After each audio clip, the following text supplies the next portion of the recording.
All in favor of the adoption of the minutes, please signify by saying aye. Aye. Any opposed? Abstain. We have 2 abstentions. Commissioner Daniel. Right, so the minutes are adopted.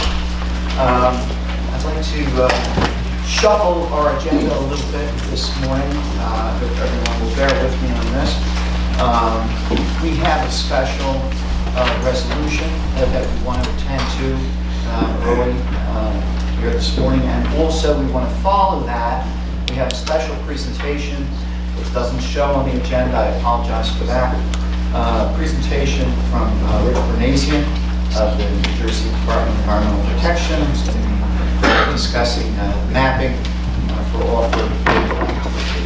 But first, before we get to that, I would like to honor the memory of someone who has been a very special friend to the Pinelands Commission and who passed recently. And I would like to acknowledge him. That's Michael Fowler. Mr. Fowler joined the Pinelands Commission's Educational Advisory Council in 2001, and he served as the council's chairperson from 2009 until his passing in 2015. And whereas Mr. Fowler served as the marketing consultant and Pinelands enthusiast who helped the Commission formulate an education and outreach plan for the Richard J. Sullivan Center for Environmental Policy and Education. And whereas Mr. Fowler's expertise and knowledge of the Pinelands served the Commission very well for many years. He was a longtime presenter at the annual Pinelands Short Course, delivering numerous programs such as the Pinelands Traveler, Ghost Towns, Bogs and Legends, and the Pinelands Magnificent Failure in Harrisville, New Jersey. Whereas Mr. Fowler was the only person who attended all 26 Pinelands Short Courses. The JV didn't also. That's quite amazing. Even when he wasn't scheduled as a presenter, he was always there, ready to step in as a last-minute substitute presenter with his devotion to our cause. And whereas his guidance and leadership were invaluable in helping to steer the Pinelands Commission's educational outreach efforts and future plans for the Richard J. Sullivan Center. Now, therefore, be it resolved that the members of the Pinelands Commission assembled at the Richard J. Sullivan Center for Environmental Policy and Education on this 15th day of January 2016 hereby express their appreciation to the family of the late Michael Fowler for his service and leadership as a member of the Pinelands Educational Advisory Council and for his efforts to raise awareness and appreciation of the Pinelands. I would like to hear. I will move the resolution. Second. We have a second. All in favor of the adoption of this resolution, please signify by saying aye. Aye. Any opposed? Any abstentions? Right, the resolution is unanimously passed. I would like to call Mr. Fowler's wife and son forward so that they can receive this resolution. And if they have anything they would like to say, they're certainly welcome to do that this time. Very sorry for the news. There's a copy of the resolution forward. Thank you. Thank you. Thank you all. I'm grateful that my father was in such wonderful company and he loved the Pinelands. Thank you. Thank you very much.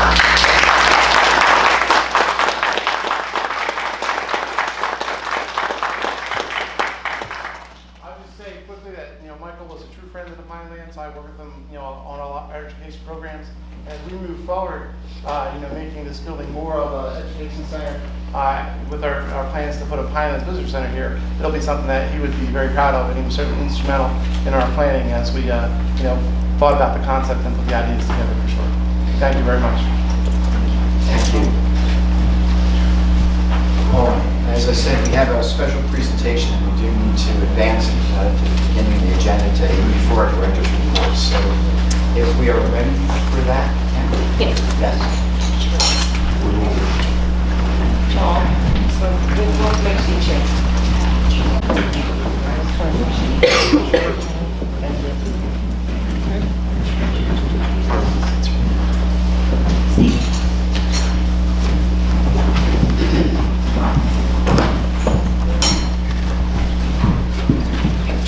Good morning, everyone. I'm Rick Renee, Assistant Commissioner for National Historic Resources. I've heard that there was some interest in what our activities at Wharton, specifically surrounding something called the Wharton map. MAP in this case stands for Motorized Access Plan. So I'll differentiate during this brief talk. I'd like to take the opportunity to explain how we got to where we are today.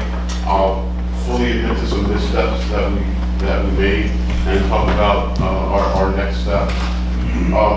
For me, this started by being on a fire in Basto over 2 years ago, just north of Basto Historic Center, where multiple fire apparatus, a bulldozer with a plow, and more than one of our fire engines essentially got stuck in the mud, got stuck in one of the trails that was filled with water. They didn't realize it was 4 feet deep.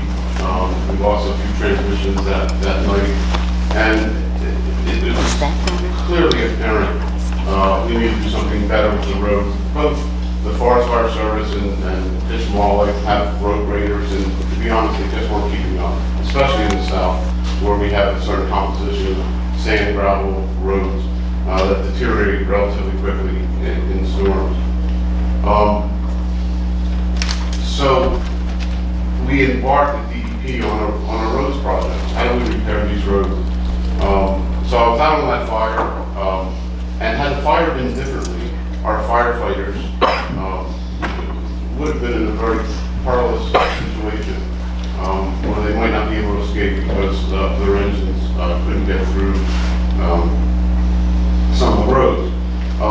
Also, I was out with the Park Superintendent on several occasions for various reasons, and we stopped at one of these holes in the road where off-roaders, pretty large vehicles were just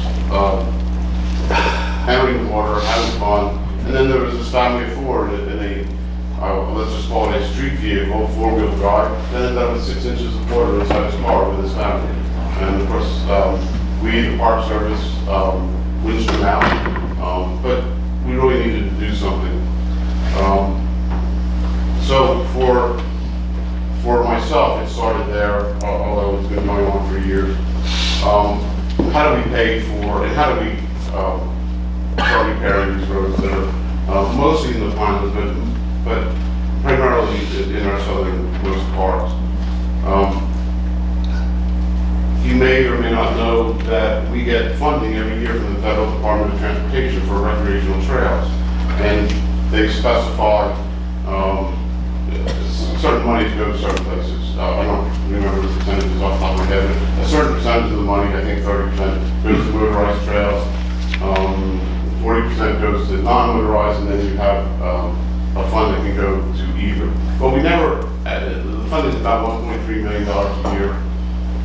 We never seem to be able to have enough projects for the motorized trails. For the recreational trail, we typically give out grants of $25,000 a year to multiple organizations, like probably between 70 and 80 different projects throughout the state. But we tend to accumulate a pretty large balance, and as it turns out, we can use this for road repair. Once a road isn't paved, there's certain criteria. And some of the criteria, though, is that it's for motorized access, and we use it within our parks. One of the ways to use that money is to designate motorized trails. Well, to me, that means a map. This is the small letter map. Boy, let's generate a map. Doesn't seem like a bad idea. It would provide a better user experience throughout the park. It would help our emergency services in locating people, especially in Wharton. We have 120,000 plus acres. The roads aren't necessarily published. We have old maps, we have trail maps. It was a great opportunity to, and actually part of the stipulation of using recreational trails money to repair the roads was actually designating them, declaring them as motorized, approved for motorized access, and actually producing a map. So we can use all that funding for that purpose. Huge public safety component. DEP are the stewards of the land, both from the T&D perspective, both plants and wildlife, and for public safety.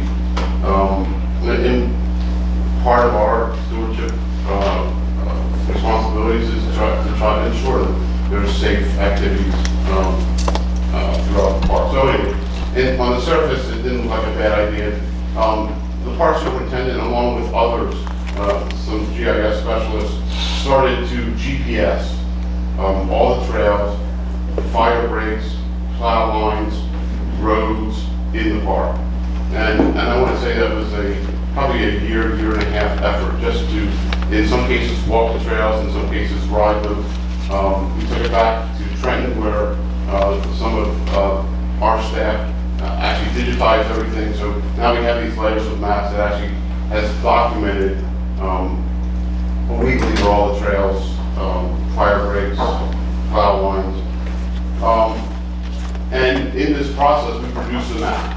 This is a map of all the trails, and then again, to use the federal money, we on that map designated motorized access.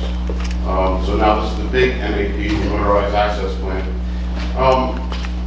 To be honest, we got both positive and negative feedback, and we got so much feedback, and it seemed to be so controversial. The commissioner in meetings with us said, let's take a pause. Let's take a break. We then went and met with some 14, 15 different municipalities that surround Wharton State Forest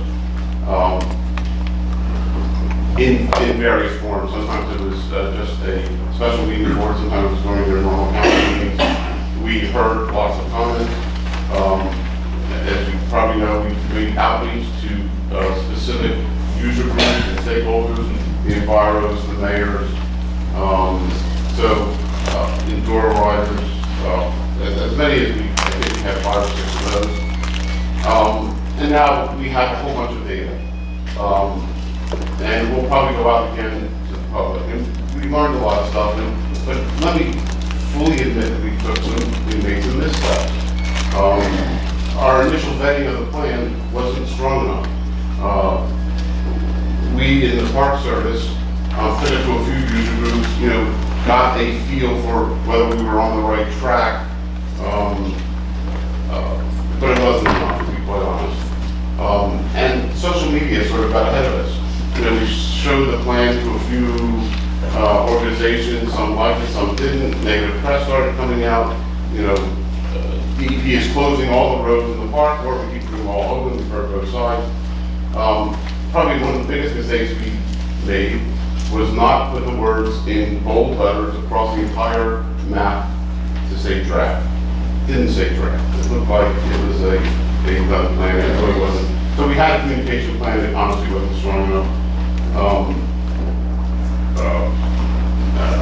It just wasn't strong enough to get it out, which is why the commissioner, I think rightly so, said, let's pause here, let's get the input. We probably, I'm relatively defensive of the staff that I work with. We may have over-defended the initial plan.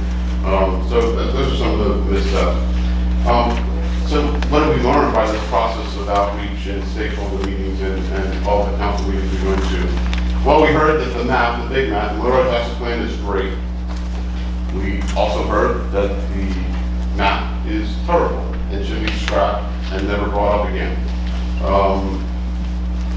Everything should be open. Nothing should be closed to the park. Any access is open access to the public. And we also heard the opposite, that we ought to close as much as we possibly can to protect it for the citizens of the state. We heard a lot of single solution suggestions. When we met with the mayors that surround the park, they said enforcement. All you have to do is enforcement. We met with another stakeholder group, and they said, you have to define everything. You have to define this as a road or a trail. So we heard definitions. We heard better education. We heard more enforcement. So the single solutions don't necessarily play well, because there's lots of constituents in the park. We heard loud and clear that there were multiple groups that wanted to volunteer. Part of our planning process, we need to figure out a way of organizing these volunteers. In fact, we have a volunteer effort going on, I think next week in Double Trouble, a plan that this commission approved from the county of Phoenix. And there's volunteers that are being organized right now to help with that effort. So let me spend a minute on some next steps.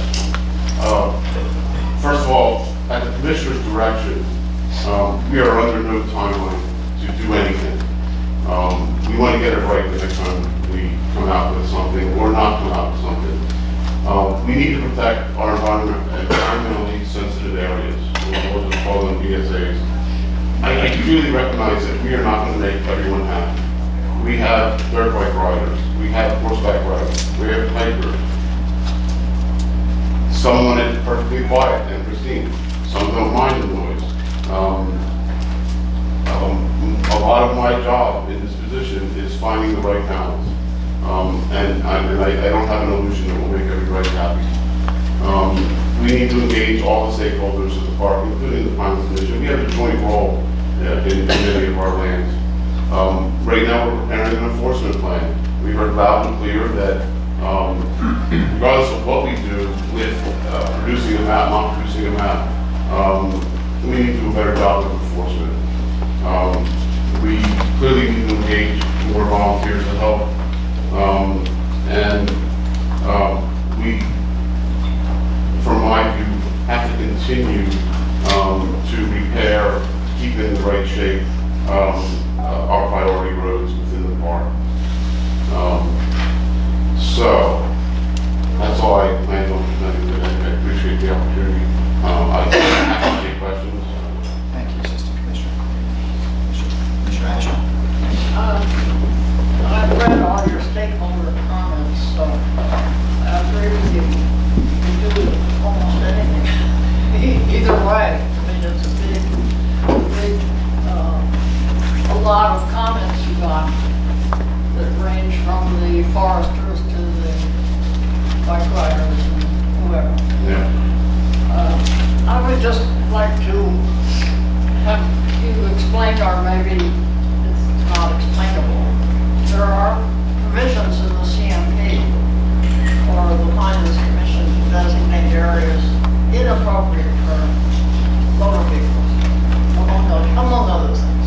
Sure. And I didn't see anywhere in the stakeholder stuff that the commission had participated or even the plan had been recognized as being covering Morton State Forest. So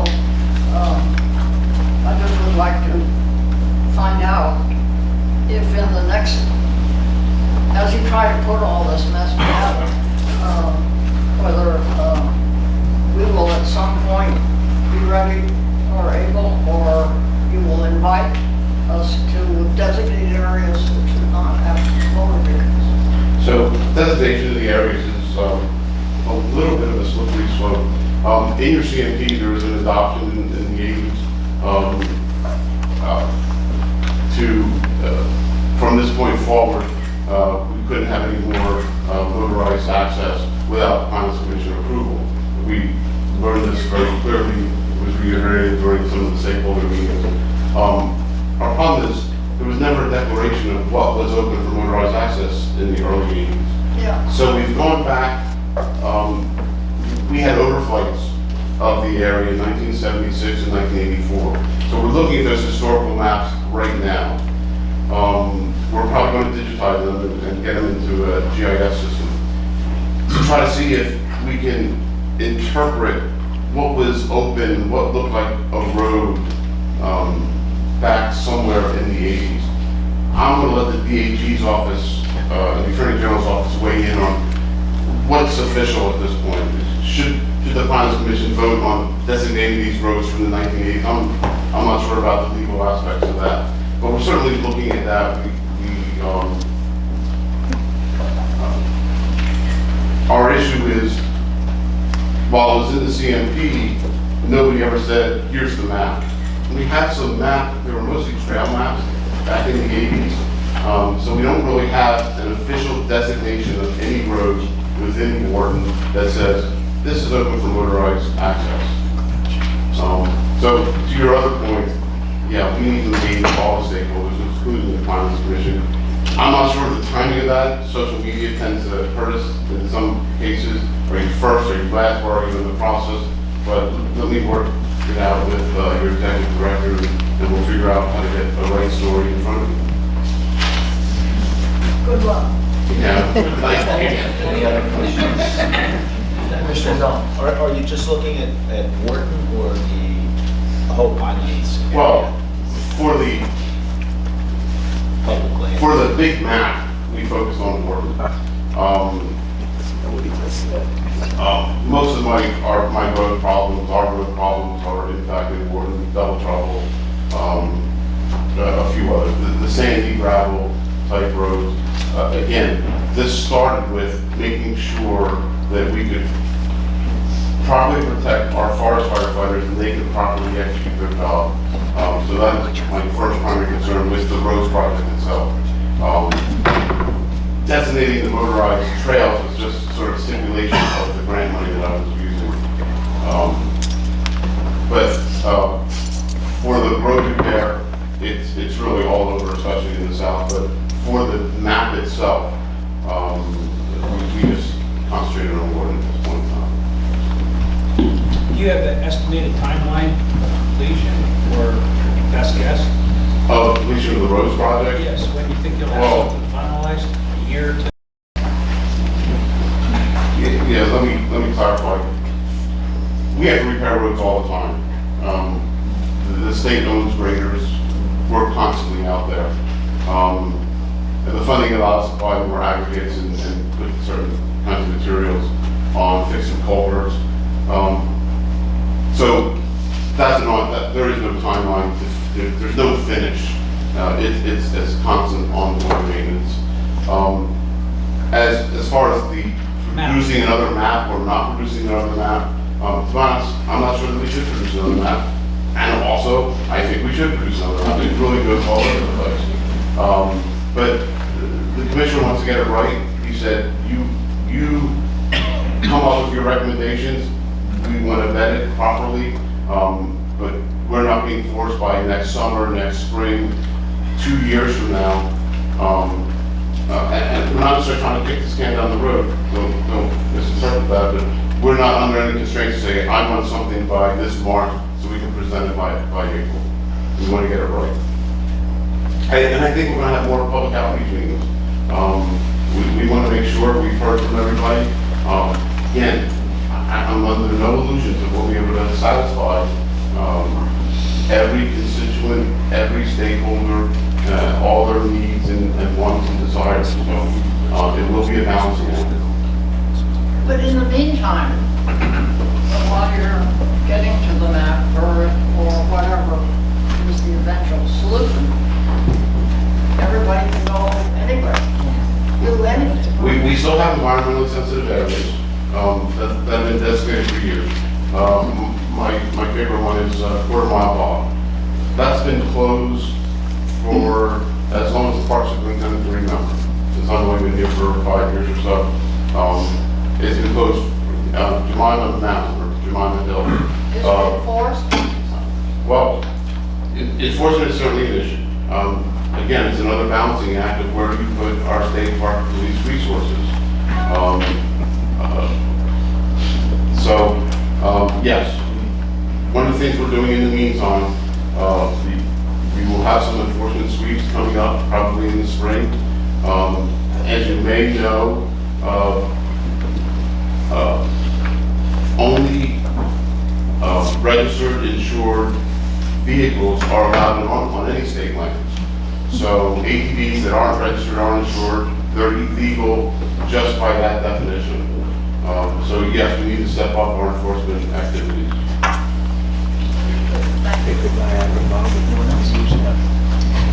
Assistant Commissioner, I guess you could tell from Commissioner Ashman's comment that I think she speaks before we most, if not all of us here, that our primary concern in this issue is definition and then enforcement. We see it as a problem, not just in state parks, but also in private lands. Not your concern, but a concern for us. And obviously, whatever the department winds up doing is probably going to be very influential on what We'll be winds up back here happening. again, I'm sure. So I'd like to certainly say we do appreciate the courtesy of you and your colleague coming down here and presenting to us and bringing us up to speed on what you're thinking and doing. And really appreciate the fact you're looking forward to our input. Do want to share it with you. Thank you. We do have one more. Just one question, on the enforcement issue, is there enough manpower to do the enforcement the way you would like to see it done in the Wharton State Forest or some of these other state forests, because it's a problem. There's just not enough people. I don't disagree, and certainly we've done things in the past. Let me point to the Barney Bay Street did. We certainly solicited and got the cooperation of all the local municipalities around Barney Bay. We got the state police, the marine unit, we put our conservation officers on the water. So we can do things within existing budgets, within existing staffing, to do a better job of enforcement. Now, on the waters, a little bit easier than asking local municipalities with their police cars to go to the Wharton State Forest. So, we certainly engaged the state police in this conversation. As you might imagine, they were all about enforcement. They were pretty excited. They were, I'm surprised. What a surprise. So they'll definitely be involved in some of our enforcement. The 15 or 17 towns that surround it, some of them are state police patrol. They don't have their own forces. All of them have offered to be part of the communication vehicle to get the word out. Again, we didn't do the best job of getting the word out in this case. So I think, look, it would be easy to say, here's $1 billion, get more police officers. That's not the way we're doing it right now. So it'll be a coordinated effort where I think we can do it within the existing staff. Thank you, appreciate it. Thank you. Right, thank you. Of course, two other items I wanted to mention, and that is, I'm sure many of you have noticed that today we're not joined by our colleague, Commissioner Fran Witt. In fact, his nameplate is not even out here. And the reason for that is that Commissioner Witt informed me just before Christmas holiday that he was stepping down from his position as Commissioner here. He had notified the Gloucester County freeholders that it was his wish to spend more time with his family, his wife, not in perfect health, and as you know, he's had his health issues recently too. So he's not here today. His resignation became effective at the end of the year, last year. Excuse me, So where we can we will send be comments? taking some action. Since you're leaving? Sure. We'll be taking some action next month with regard to a formal resolution, but I did just want to make some comments today to recognize the commissioner for his service. Fran has for 30 years been a partner in the architectural firm of McKernan Company in Cherry Hill, New Jersey. He's also been a licensed real estate agent over that time. But more importantly, he's been someone who could never say no to public service. He's one of those rare individuals that whenever the call came and he was asked to serve he did. He just would not refuse. And he's put in 24 years of service in the council, national park in his home community in Gloucester County. 16 of those years he served as mayor. Pretty remarkable tenure. He also served here for the past 12 years, and while here, he was on the Personnel and Budget Committee, as well as the Public and Governmental Programs Committee, and I got to work with him on the Audit Committee, where he is missed. He certainly lends a helpful voice. And I'll say this too about Fran. For those of you who've been here and attended our meetings, you know that Fran was not one to make frequent comment. He didn't say very much while he was here, at least not while I was here with him, but I quickly learned that when Fran did open his mouth, he had something significant to say, and he made sure we knew it. He jumped in and shared anything that he felt was critical. So he cared very passionately. And by the way, there were other areas of public service that he served. He's the past vice president of the New Jersey League of Municipalities. He served on the board of the Gloucester County Utilities Authority for 15 years. He also served on the Gloucester County Solid Waste Authority. So, as I say, he's a man who just never learned to say no to public service. He cared passionately about it, and I think it's only fair that he should get to spend some time now with his family. I'm sure they appreciate having him around. Next month, we will be swearing in his successor. I won't say his replacement. Replace someone for him. But his successor is current deputy freeholder in Gloucester County, Joe Chilla of Woolwich Township, and we'll be meeting him here then. So we look forward to that. So take care of that business. One last piece of business I wanted to say, and then I promise we go right back to the agenda. And this would be of interest to my fellow commissioners as well as I think to the public.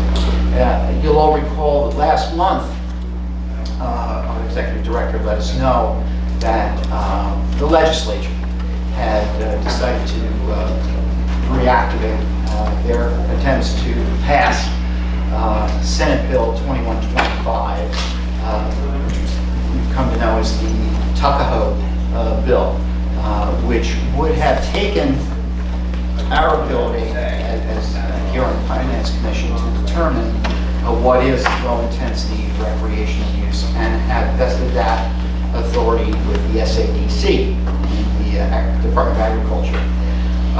It would have specifically allowed for soccer activities to be considered a low-intensity recreational activity. But as I say, more challenging than that. We've taken an authority that's been vested here and moved it to a state department of government. The bill, since it was the end of the legislative session, there was pressure put on to pass it. The staff worked extremely hard to put together a strong position as to why the bill should not be passed, and they lobbied hard. The commissioners joined me unanimously in taking a stand against the passage of that bill, and we communicated that to Trent. When the bill was passed, the governor's office did conditionally veto it.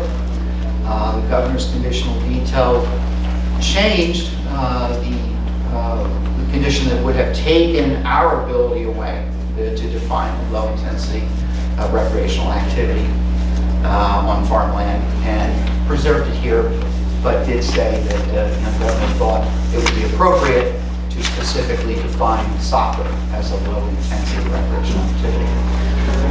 So once again, we lobbied, tried to encourage the legislature not to pass the conditional veto. They had less than 24 hours to do it, and I do want to recognize a few people who also supported our efforts in trying to block that and really went the extra mile to try to prevent it from happening. I'm sad to say it did pass.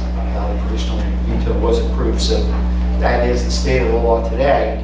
But I didn't want to let the moment go by without recognizing those people who went above and beyond to try and help prevent that from happening.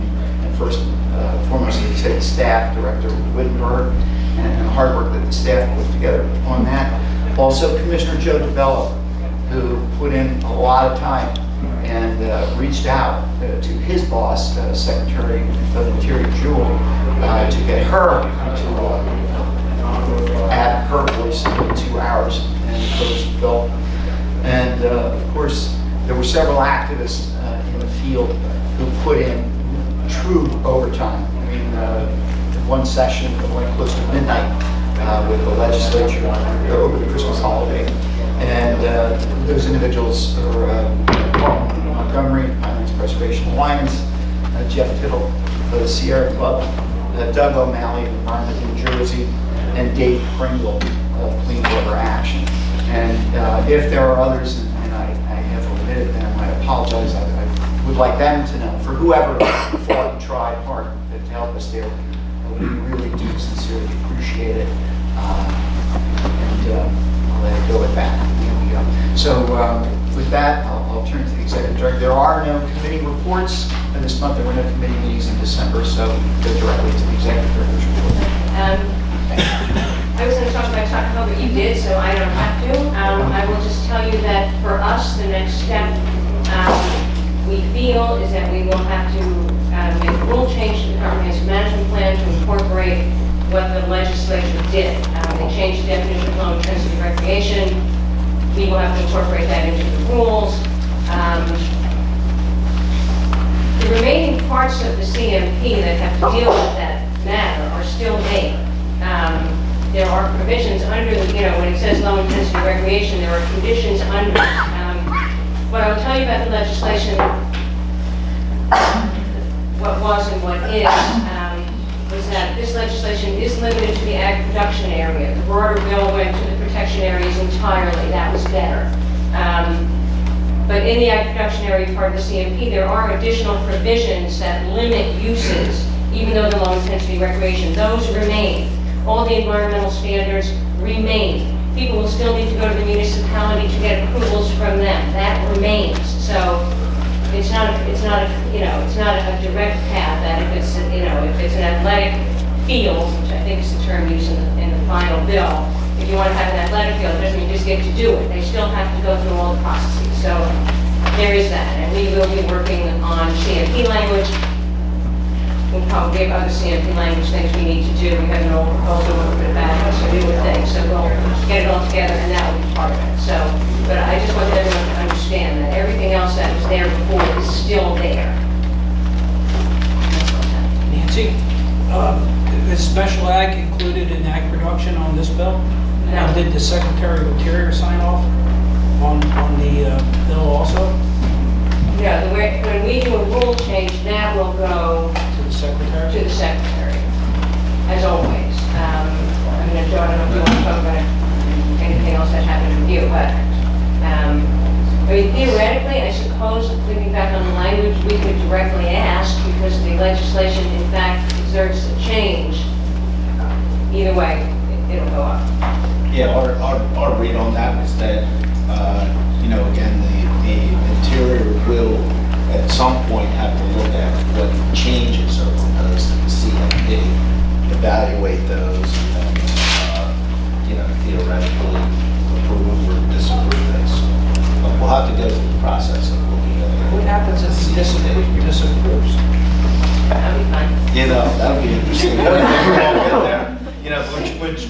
Which made me think, are we going to continue the pilot program? Well, we were hoping nobody was going to ask about that. No, sorry. Susan Berger and I are still pondering what we're doing.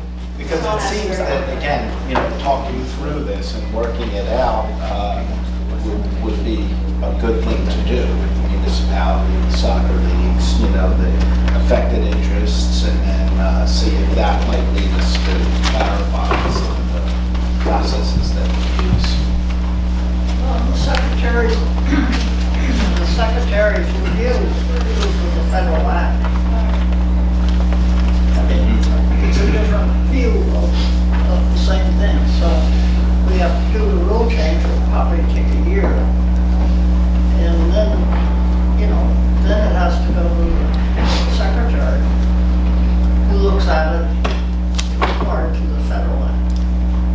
It would be just like any other amendment or modification to the CMP. Yeah, but all I'm trying to point out is it's going to take time because we Yes, have to do oh, the yeah. rule change first. Yeah, it definitely will take time. It's not something that will be, that's why I was thinking continuing the discussion, Right. the pilot program, seeing how we might be able to best work through this. It would be best. Yes, Commissioner Blake? Yeah, I had asked this question maybe a month or so ago, if in fact this came to fruition, already in semblance of it came to fruition, which obviously it did. And whether a municipality, the municipal land use law still has jurisdiction over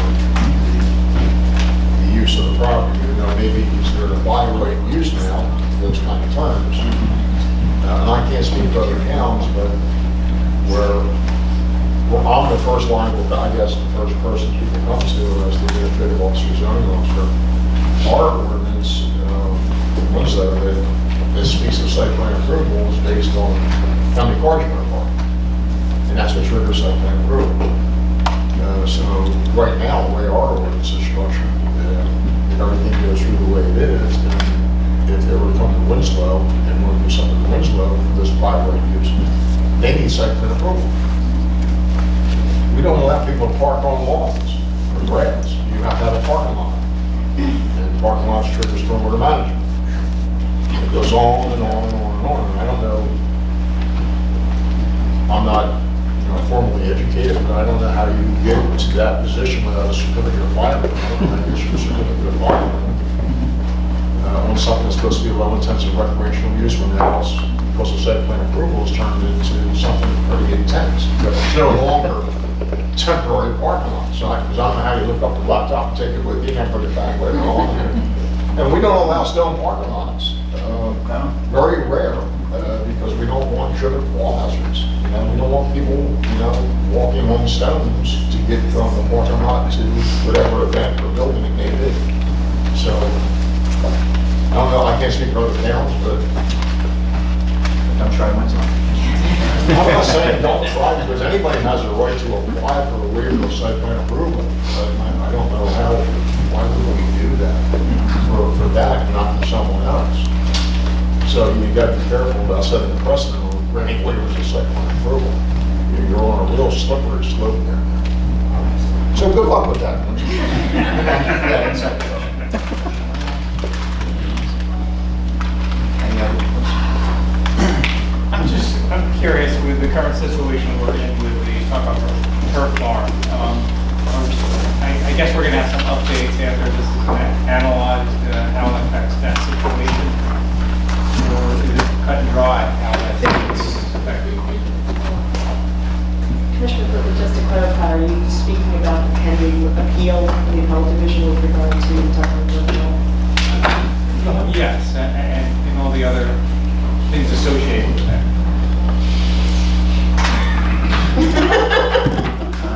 We wouldn't want to get into that too in-depth in the session, because I'm not sure it's best for us. So it's something that we have to look at. I would look at. What about our pilot program? I guess that's suspended with regard to... You're taking my job away. No, we're not giving you a job. Oh, we have, just with regard to soccer. We were talking about a lot of things. Right. And Right. I think as much as we feel like it's too many committees, we've invested a lot in it. Yes, We should at least, review what we have and figure out a path forward. and it does go well beyond soccer. Yes, well beyond soccer, absolutely. Yes. I'm sorry, I misspoke. And I know that you want to say something, but there's also other things that are in process with regards to Tuckahoe internally that we also have to deal with. We have call-ups and things in other towns, so we haven't had a chance yet to think all that through. But yeah, there's loose ends that we're going to have to figure out, with us and the Attorney General's office, how we do that. Thank you, you both answered my The question. conditional veto was only issued on the 11th, and Yeah. the matter was actually approved on the 11th, It's so all we're very still recent. reviewing. Yeah, within last minute, so. One question, do we intend to go into executive session today or perhaps in a future meeting to discuss some of these things? Well, yes, we intend to go into executive session today, but not about this. So future meetings, yes.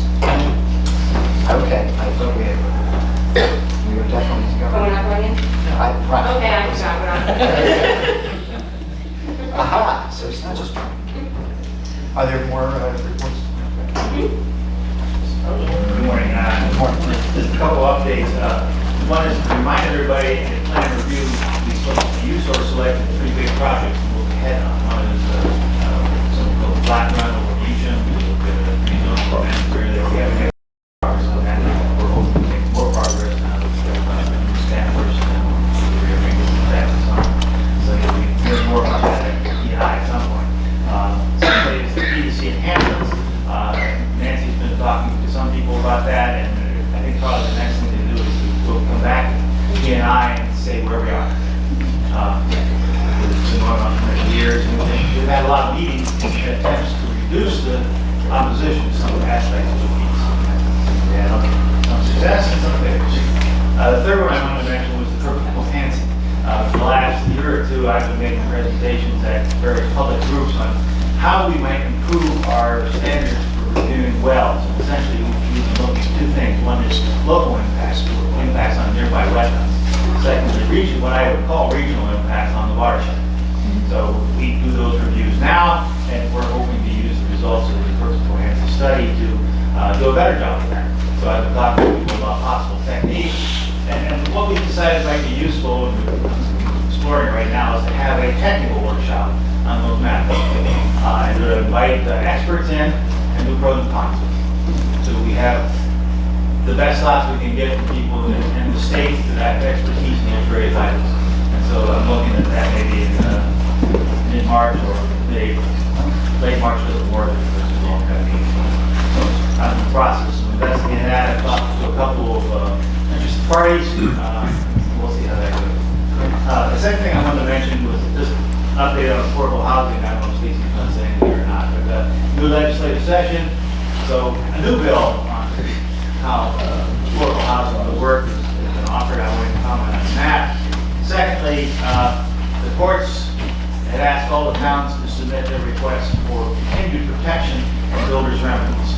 Essentially, if you don't have a viable plan, the courts won't issue a protection from the builders' remedies. And they were all due in early December, and some of them have started to be extended. I'm not sure the courts quite know how they're going to handle that. One of the big issues is what numbers do people have as an obligation? Fair Housing came out with numbers that most people feel are a little high. So 200 of the communities in New Jersey got together and hired a new firm to get new numbers out.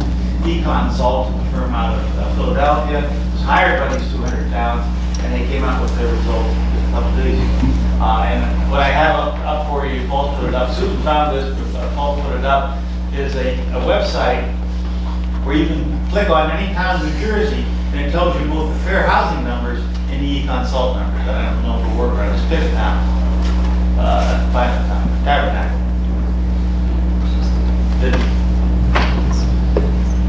Okay, it might not work, but it comes up with a little table and gives you the two numbers. If you go to the website, there it is. Wow. So that's Tabernacle. So you see that. Well, it gives you the median household income. But the important thing is the fair housing number, and that's is the high number, if you like. It's 311 units. Tabernacle would have to assume. E-Consult's 29. Wow. Big difference. They're all like that. They're all like that. And Winslow, for example, is can you get to Winslow?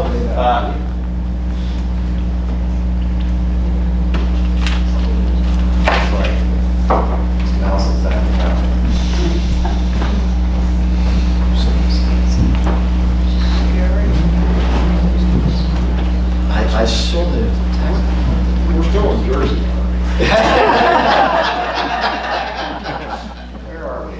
Let's go up. What's the other one? Lower. Yeah. I'm sorry, I should have. May I ask a question while we're looking? Yes. Larry, You set the a light. fair share housing center, could you explain what it is, what authority it has to come up with numbers, and how that fits into moving forward? It's a non-profit, essentially, grouping of people that are interested in advocating for affordable housing. They're the ones that have launched lawsuits against the COA. Down to your right. And they have no authority. Set the light. But have they, I understand their energy, I mean, that's why I wanted to clarify, because the fair share housing center. Yeah, please do. Okay, so the role of fair share housing stems from the decision last year of the Supreme Court, where the Supreme Court threw out the COA regulations. As you know, there's been a long history of the third round rules. They were thrown out once, I believe they were thrown out twice, and then the court gave them an extended deadline to try to adopt rules. There was all sorts of difficulty with that process, and ultimately the court got tired of it, has now given the authority to all of the superior courts. There are judges assigned in each vicinage who are hearing affordable housing cases. And in that particular case, the Supreme Court case, was the direction that the court should look at the affordable housing issue using the second round methodology. As part of that process, various entities have made motions before the court to participate in these various litigations. Fair Share Housing, as Larry pointed out, is a NGO whose mission is to advance affordable housing and get affordable housing built in New Jersey. They're probably the primary advocacy group on this issue. They were very active. They are, in fact, the ones who sued COA on third-round rules.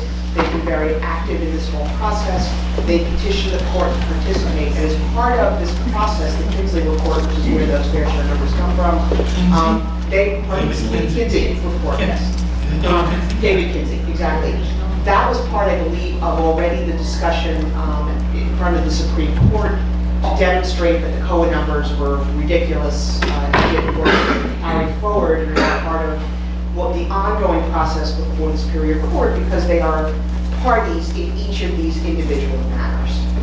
So the question now before the Superior Court is, what are the numbers? And when this process started last year, all that were out there were the Kinsey numbers. The municipalities were arguing, well, those numbers weren't right. So a number of them got together, I believe it was 200 or so, hired their own consultant. They had their own attorney, Jeff Solari, who's representing them. And I'm terrible with names. I'm terrible with names, I'm sorry. And they are proceeding with the various litigation matters. And it's difficult because each court is handling matters differently. There's actually three numbers. So there's the old COLA numbers, which some of the towns were comfortable with. And then Fair Share Housing came up with, Kinsey came up with the second set of numbers, which a lot of towns feel are very high. And now you have this third set of numbers from eConsult that just came out the other day, which to some extent, they're probably closer to the original COLA numbers, actually. I was planning on doing the updated P&I at the end of the month in terms of what is affordable housing, where are things now. But much of the confusion is the deadlines established in the Supreme Court decision. People had to submit a declaratory judgment, or municipalities had to submit a declaratory judgment action to the court to initiate the process. And with that came protection for about 5 months. That 5-month period has expired. The housing plans were due the end of December. No numbers were out there. So a lot of the courts have just been granting extensions, which in essence forecloses the ability of developers or anyone to bring litigation through builders' remedy suits, or for Fair Share Housing to bring litigation against the municipalities for not meeting their obligations. That whole avenue of litigation is currently forestalled. Once the protections of the court and the declaratory judgment litigation disappear, and then all of that area of litigation will start again. So Several of the towns are taking active steps to implement probably lower the numbers that they haven't been doing for the last 20 years. Now all of a sudden they're very interested in doing projects, rezoning, picking land and building 100% affordable. Because what it's going to do is give them some evidence that they're making steps, and they're hoping to persuade the courts that those efforts are significant and sufficient. right, to continue their protections. Yes.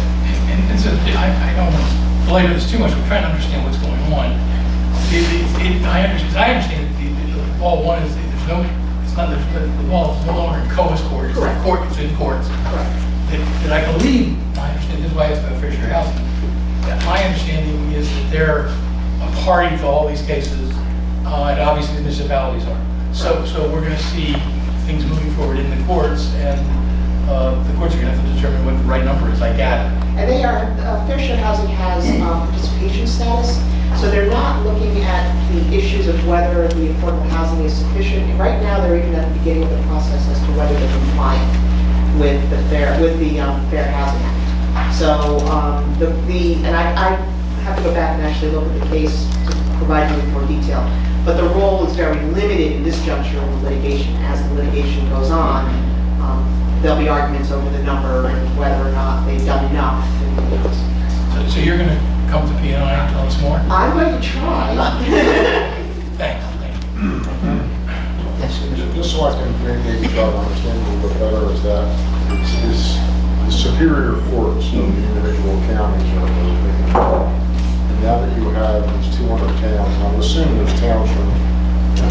7 counties that are in the Pinelands are probably part of this. Well, I looked and actually every Pinelands community has a designation from e-consult. So apparently they might have done all towns rather than just the 200. Yeah, so it appears then that all 7 counties in the Pinelands, those individual Superior Court judges are going to make the decision on that firm's numbers, Or any of the numbers. or whatever number that would be. So now you have 7 different counties making 7 different interpretations of that firm's number. You have a Wow. judge for every district, every county that has been assigned to hear. Yeah, affordable that's what I'm housing saying. cases. And that's part of the issue, because you're getting some differences in terms of interpretation. For sure. Extension of deadlines, et cetera, based on which judge is hearing the matter. You don't have one judge. We're back to seven the counties. pre, You have 7 different- back to the pre-fair and fair housing act era, where the courts are making these decisions, and it's, Wow. I hate to say, it's been the failure of COA, right or wrong, that we're now back in front of individual courts. Right, and as of yesterday, as Larry mentioned, bills are now starting to be introduced. They were pre-filed, now they're introduced. They still haven't actually formally been introduced and moved to committee, but the new session is starting to pick up, and the first bill was pre-filed and introduced yesterday. So, and that would reestablish, it would eliminate COA, but reestablish DCA, and I'm still sort of working through the process that's laid out. We shall see whether this legislative session results in anything different. At least one court, maybe more, has hired a master, or wants to hire a master to sort through this, because I don't think the court has the staff or expertise to do that. And the reports, I mean, I am not an economist, and lawyers hate math for the most part, and I certainly do, but they are very, very technical. The Kinsey report, the consult report, very technical.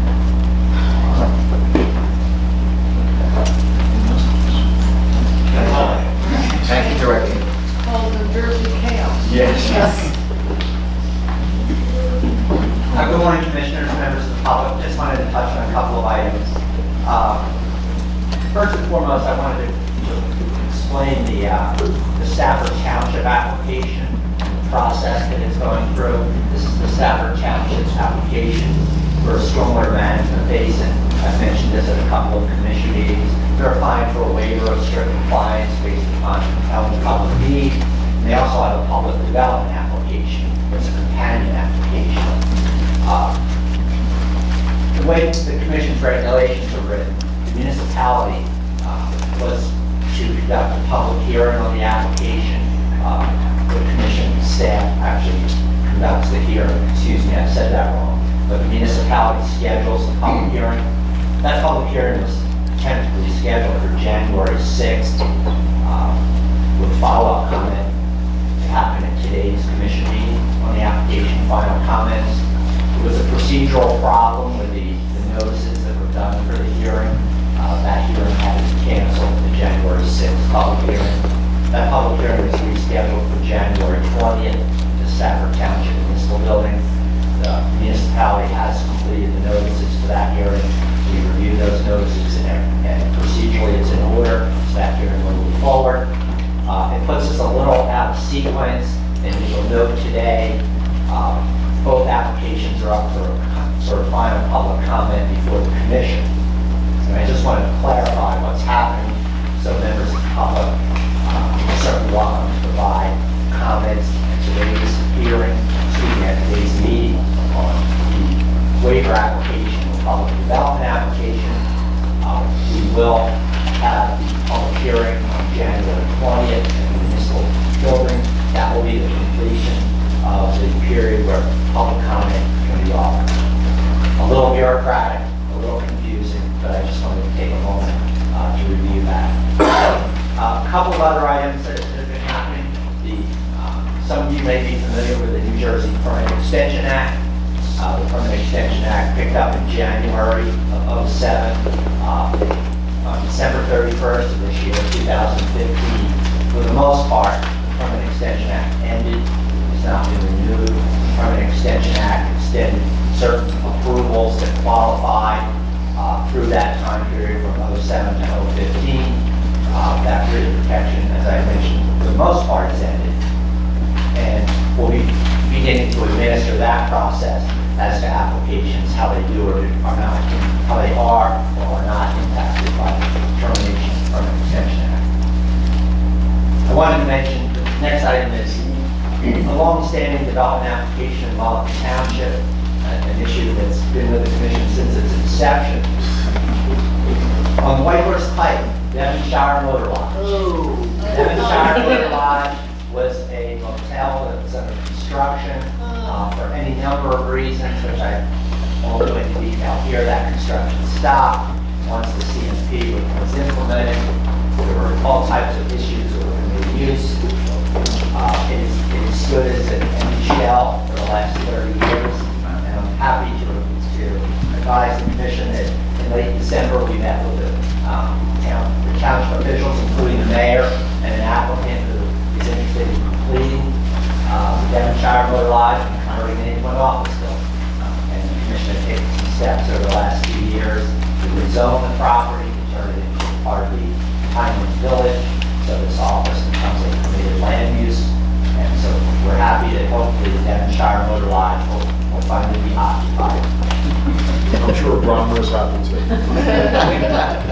And just the last thing I wanted to mention was that yesterday we met with Stafford Township officials on the Warren Grove Fire Company in the village of Warren Grove. Some of you may be familiar with that. That's where Lucille's Diner is in Warren Grove.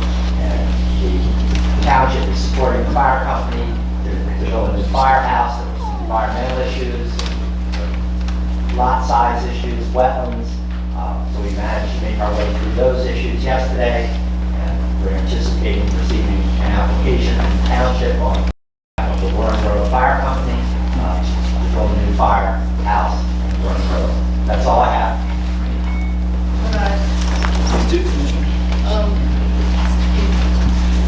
Dr. Paul, can you explain to me again about Stafford? I don't understand how they come in for a waiver and they come in for a public development. I'm not sure what that's. Sure. Essentially, it's really semantics, Commissioner. There's an application before us, and it has two components, whether you call it two applications or not. But they're coming in for a waiver of strict compliance based on. That I understand, yes. And then they're coming in for a public development approval application. If the commission, when it reviews the waiver application, votes to approve the waiver application, then you can take subsequent action on the development application. If you elect to deny the waiver application, that's going to change, obviously, the complexion of the public development application that's before you. So you need to act on the waiver before you can make a decision on the public development application. Did I help? No. It's sort of like a variance in the I building. believe you, but this is not. Thankfully, it isn't. It's very unusual. This is once every 25 years. Okay, any other staff? Oh, I'm sorry, go ahead. Follow up on, see if I can make sure I understand what's going on in Stafford. Because I understand it, they need a waiver of strict compliance. If they get that, then they can come in, and they've already filed the development application. If they don't get the waiver of strict compliance, if we decide for whatever reason not to grant it, the development application is not consistent with our rules, and they'd have to refashion it in some way. Is that a fair? Well, yes, but the refashion, I think, would be more drastic than refashion. Part of this is also being driven by the municipality's desire of having quick action on its application for the public development application for funding purposes. So there are many different factors that are playing into this process. So municipalities are receiving grant funds that are available from the state. They're up against a deadline. So that's part of the reason there's two applications pending at the same time, rather than just bring a waiver application to the commission, have the commission take action on the waiver application, and then schedule a public development application for the next commission meeting, which we could have done. The municipality opted to have them both pending at the same time. And for the public comment process, Public comment on the waiver will end on the 20th. Does public comment on the development application end on the 20th as well? I'll say yes. Okay, so all public comment on either of these applications has to be in by the 20th. There will be a hearing, and we'll accept the written comments as well. Yes. I hope too many applicants don't get into this. I think your staff concurs.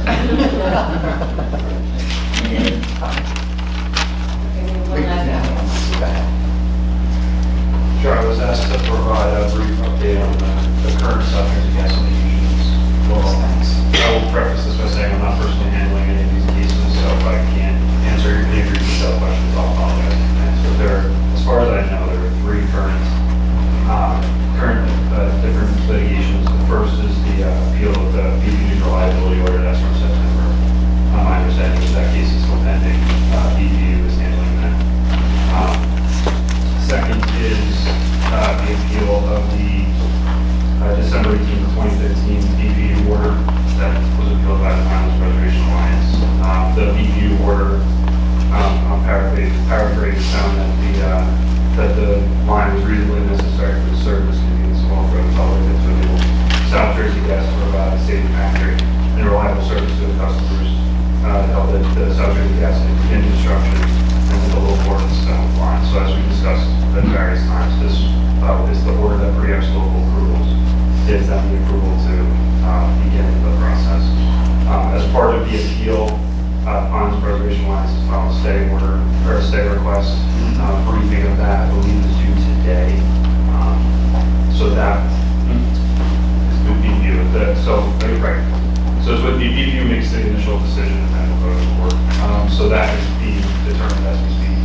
And then the third appeal, Pinelands Preservation Alliance has appealed the December 23rd, 2015 termination by the Department of Environmental Protection that one of the parcels of property where there's planned to be built an interconnect station as part of this was not encumbered under the Green Acres rules. DEP determined that the property was not encumbered. EPA is asserting that it should be encumbered based on fundamentals and other details of the Green Acres regulations. The impact of that would be that if Pinelands Preservation Alliance were to prevail, that would have to go through some sort of hearing process. So that's the brief status of the hearing. So if you have any questions at the end, we'll try and Go ahead. Could you go back to the first, I think I understand the second two, I'm not sure I understand what the first, the reliability one. Yeah. So I guess that was the original BPU order from September that found that the line was safe. That was originally appealed. I'm actually sure off the top of my head who the party is. I would assume it's Pinelands Preservation Alliance, but I don't know for sure. But that's predates the latest order that BPU issued to allow the project to go forward. I have a really dumb question. Is there a BPU permit for the upgrading of that plant? Yeah. Does such a thing exist? Nobody knows. I know there's no BPU issuance regarding that. But don't they have to approve a permit to upgrade that plant? I don't know, I believe DEP issued an order. I don't believe the DEP does power plants. They do have to look into that and ask questions of their deputies. Somebody must have to issue a permit to upgrade that plant. Well, DEP did. DEP issued air permits and whatever other permits, but I know what you're talking about. I don't think anybody issues. I know the DEP one. D-Reg got rid of that. You can just go fix your own plant, Christy Whitman, thank Christy push Whitman. off the electricity. Deregulation. It's not true in Oregon, I can tell you that. Anyone else? So I have a question, not about these, but what about South Jersey Gas's appeal of our determination? The initial, my understanding is that case is still an holding pattern. Yeah, I can't speak to the motivation on each side, but I assume it would be kind of just healthfully pending the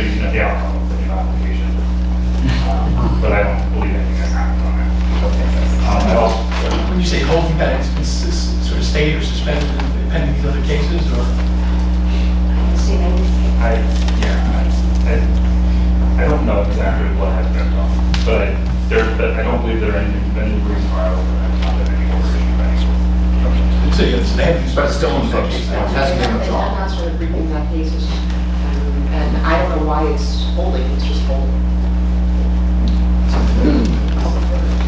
The other thing I would say is that in light of all that has happened in the DP order, there's nothing left to be done by the commission or the staff. And that's what I'm Understood. Okay. And I will also indicate, as it may have been implied, that Pinelands Commission is not a party to any of these litigations. Thank you. All right, any comments, questions from the commissioners? All right, if not, we'll move on to the rest of the agenda. Before I go, I want to recognize a colleague in the crowd, former Commissioner Bob Jackson. Sneaked in, tried to stay out of sight, but he's here. You're welcome, of course. All right, item 4 on the agenda. We do have 2 public development projects that the staff has recommended that we approve. First is in Hamilton Township, proposed development of 3,500 square foot interpretive center building and other improvements in Lakeland Park. Is there a motion? I'd like to move that. Commissioner Letta has moved it. Who's second? Second. Commissioner Barr, second. All right, is there any discussion? I had a question for Mr. Horner regarding the wetlands 50-foot buffer and how that was established in this particular circumstance. Commissioner, are you referring to the Galloway Township application, the maintenance yard, or the Lakeland Park application? The first, yes. The Atlantic City, Garden State Parkway, Galloway Township maintenance facility. I think we're going to get to that application in just a moment. Yeah, yeah. I'm sorry. Yeah, it's okay. I'm out of order. All right, any other comment on the Hamilton Township? All right, all in favor of its adoption, please signify by saying aye. Aye. Any opposed? Any abstentions? The motion carries unanimously. Next, staff is recommending that we approve resolution that would authorize Galloway Township to make improvements to the existing Garden State Parkway, Galloway Township maintenance facility. Can I hear a motion to adopt the resolution? So moved. Motion by Commissioner Barr, second by Commissioner Bell. All right, any discussion? Yes, I'm sorry. Go right ahead. It's your turn. But I was interested in finding out about this proposed 50-foot buffer with approximately 275 foot isolated wetlands located in an existing disturbed area, and it says it will not result in significant adverse impact on the wetlands. So I was just curious as to how, what was looked at in order to come up with that 50-foot buffer. I know typically it's a 300-foot buffer. So certain rules apply here. You did. Sure. The Commission's regulations address that most development is prohibited in wetlands and also provide that up to a 300-foot buffer is required for these wetlands.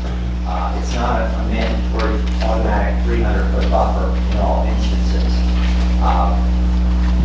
The Commission has regulations that an applicant must address if they want to justify a less than 300-foot buffer of wetlands. There's a series of tests that an applicant has to address about the quality of wetlands. In an effort to assist applicants and the Commission with the review and determining what's an appropriate buffer, the Commission adopted very early on in its existence the Pinelands buffer delineation model. It's a mathematical model that applicants plug into information about the quality of the wetland, the size of the wetland, the zoning, land use, existing land use, proposed land use, and that is a guide to providing a buffer to wetlands. In certain instances, when you have very small wetlands, this is a 275 square foot wetlands. It's an area that's about 20 feet by 15 feet, and a little bit smaller. Applicants don't really use the buffer model. They address the actual regulation where they can address the different requirements to provide for a reduced buffer to wetland. That's what the applicant did in this case by demonstrating, based on the size of this wetland, based on the fact that it's isolated, which means it's not connected to any wetlands. These wetlands are from time to time, we can't be certain on this one, are usually the result of excavation that occurred pre-Pinelands. We encounter these frequently for the parkway, where construction happened and material was borrowed along the way, pre-Pineland, in those areas over the years, filled with water and resulted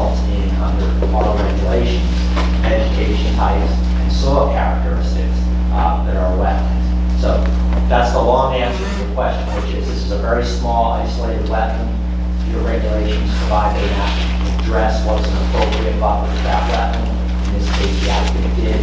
Commission staff agreed with that determination, and the result is the report in front of you with recommendation of 50-foot buffer meets our standard. So the staff agreed to that as a result of on-site evaluation of this wetlands area? Correct. Our staff has visited the site, did review the question, and determined it's essentially. I'll ask Mr. Beeman to describe it a little bit further, since he's a little more familiar with the actual vegetation characteristics than I am. Ernie? Yes. It's a small round depression within the parkway right-of-way. Mostly herbaceous, sedges, rushes, standing water probably during the spring. When it was created, it was probably done slightly after the construction of the parkway. Yeah, I think this is the first time this has come up in my experience on the commission, so I'm glad you were able to explain that to me. Thank you. Sir, I really learned something with that. Thank you for raising the question. Terrific preparation. All right, any other comment on this resolution? All in favor of its adoption, please signify by saying aye. Aye. Any opposed? Any abstentions? Okay, that resolution carries unanimously. Next, we will entertain public comment on agenda items and pending public development applications. There is a list. Director Hunter referred to it before. There's an application by Partner City for Easterway Street. An application by Medford Lakes Borough. An application by Hamilton Township. Those last two being family dwellings. And then, of course, Stafford Township that Director Hunter was talking about already. They have a public hearing on January 20th. But had the opportunity to make public comment on it today. Construction of stormwater basin in Stafford Township. Anyone? Yes.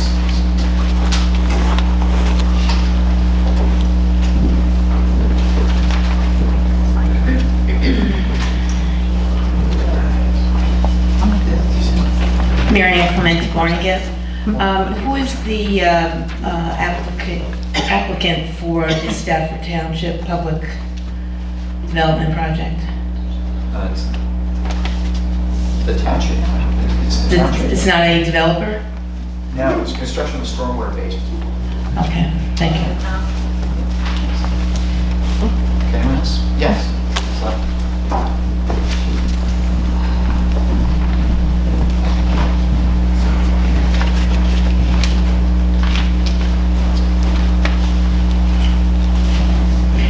Good morning, Teresa Levin, Pinelands Preservation Alliance. I want to talk about the Stafford Neptune Basin. But first, I just want to ask Chuck to make sure that I'm correct, that the date or the deadline for my written comments would be 9 o'clock on the 20th, that I don't have to do them by 5 o'clock today? Okay, great. Great.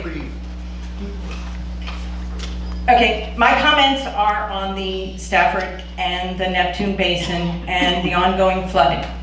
Now, I've been watching both the application and walking the streets in Stafford Township in Ocean Acres every time it rained.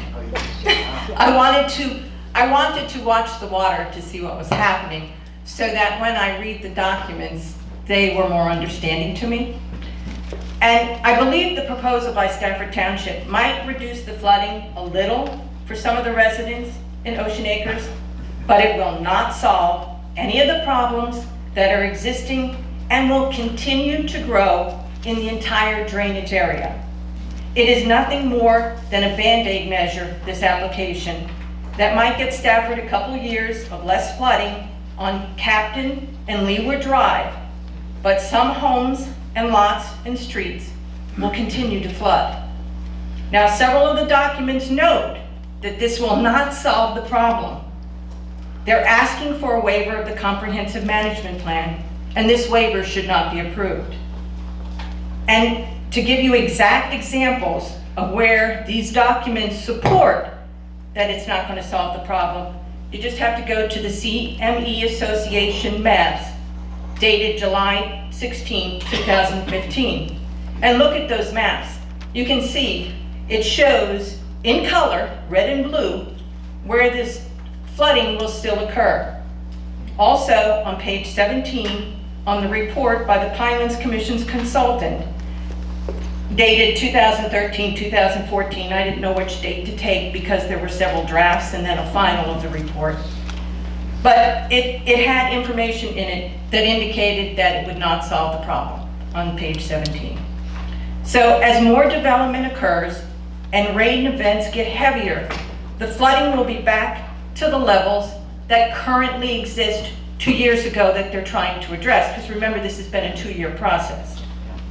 No one is doing anything about the new development that can occur in the drainage area, and no one is proposing a basin that will infiltrate all the water in the drainage area. When there's a development application before the Pinelands Commission, that has to be addressed.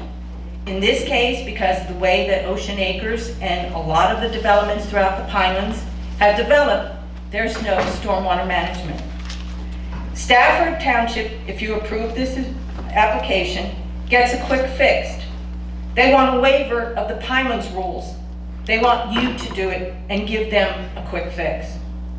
If you look at GIS mapping, you can see the entire drainage area. And I'm not sure when I reviewed the files several times here at the Pinelands, if that map that I used, that the township produced, that I got from the township is in there. But if you look at the total drainage area, the upper portions are in Barnegat Township, and they're not yet developed. That upper portion is the area in Barnegat Township where the ongoing issue has been the conservation area and the development area. So the upper portion of this drainage basin that Stafford is dealing with is the developable area of Barnegat Township. And the streets have been cut through, but the houses have not yet been built. But they're in the process. Walters is going through the development process and getting those lots approved. And you also have to remember that when these lots are approved, some of them, if they use the 2 conservation lots as a credit, they'll be on smaller lots. So it's an opportunity where the amount of development that'll be on the lot may not accommodate all the impervious coverage that you're putting on it, so it's just going to send more water down on the street. If you walk along the streets in Stafford during a rain event, you would very easily see the problems.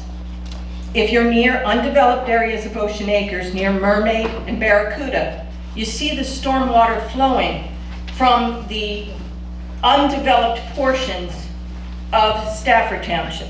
You see it. It's carrying the water down the street, and it's also carrying sediment. When it reaches the street, it continues down to the basin area. And you can follow. You can put a piece of paper several blocks up and watch it, and it goes down to the basin. There's no other place for the water to go but that basin. If it reaches the street, it continues down to the basin areas. The 19 infiltration pipes along the way quickly fill up, or they're clogged. A lot of the upper ones, probably with the sediment coming off the undeveloped portions of Ocean Acres and Barnegat. Reading some of the documents submitted by the township with the application, they would like you to consider some of the following reasons to allow the comprehensive management plan rules to be waived. The township says they did an analysis. In the analysis, Stafford talked about pumping from the existing basin up to the open space area on the same side of 72. We heard it at the P&I meeting. But what about making the open space the primary basin and letting it go down?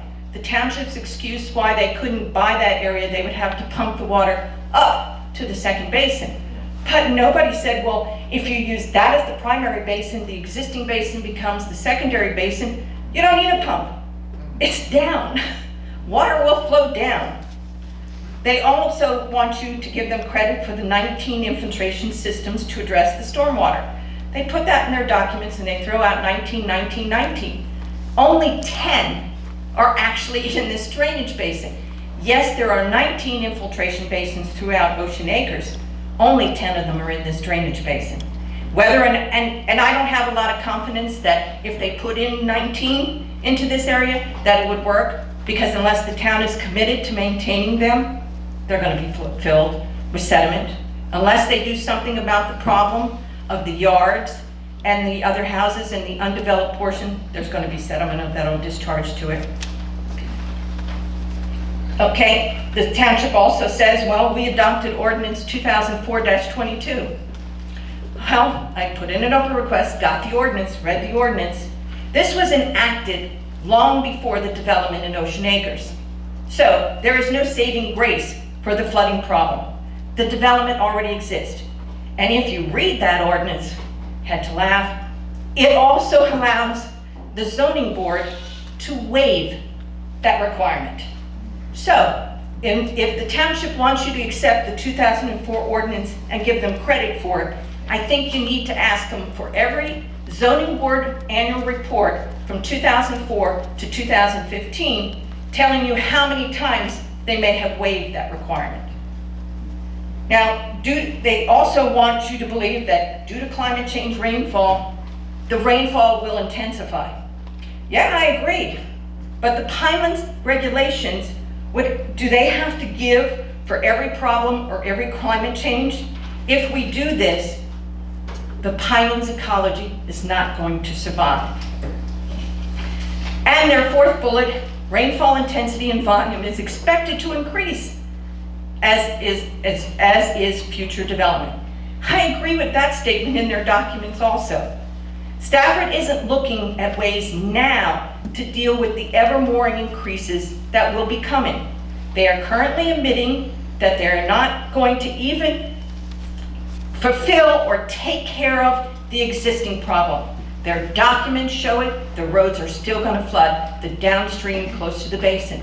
So they're admitting they're not even taking care of that, and at the same time they want you to say, well, you have to do this because there's going to be more intense rains. Stafford Township wants the waiver because it's the cheapest way and it will postpone the problem. Stafford Township is getting state tax dollars, which are also being wasted. There isn't any cheap solution for the drainage problems in Ocean Acres.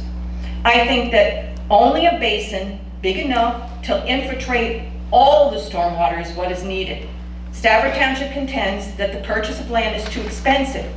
But when more building occurs and the rain events increase, how much will it cost to buy out the land and homes if you then want to add the bigger basin?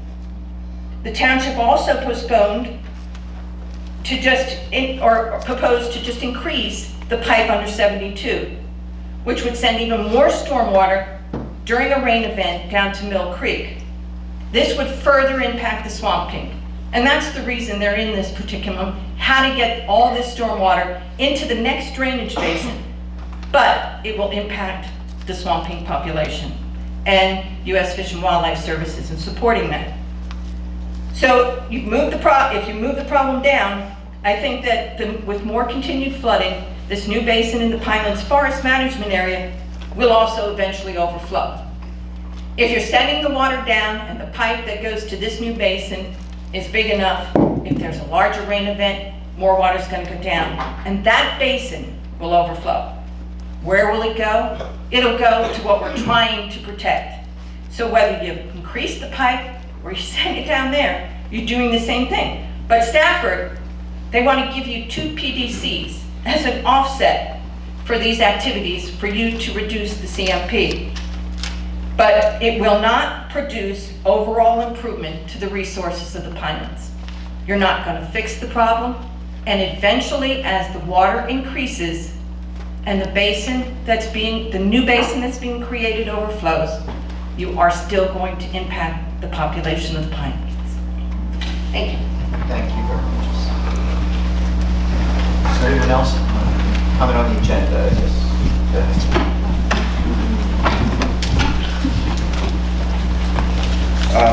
I just want a clarification. The Stafford, the Warren Grove Fire Company application comments are due by the 20th also? No, Doctor, those are actually 2 different applications.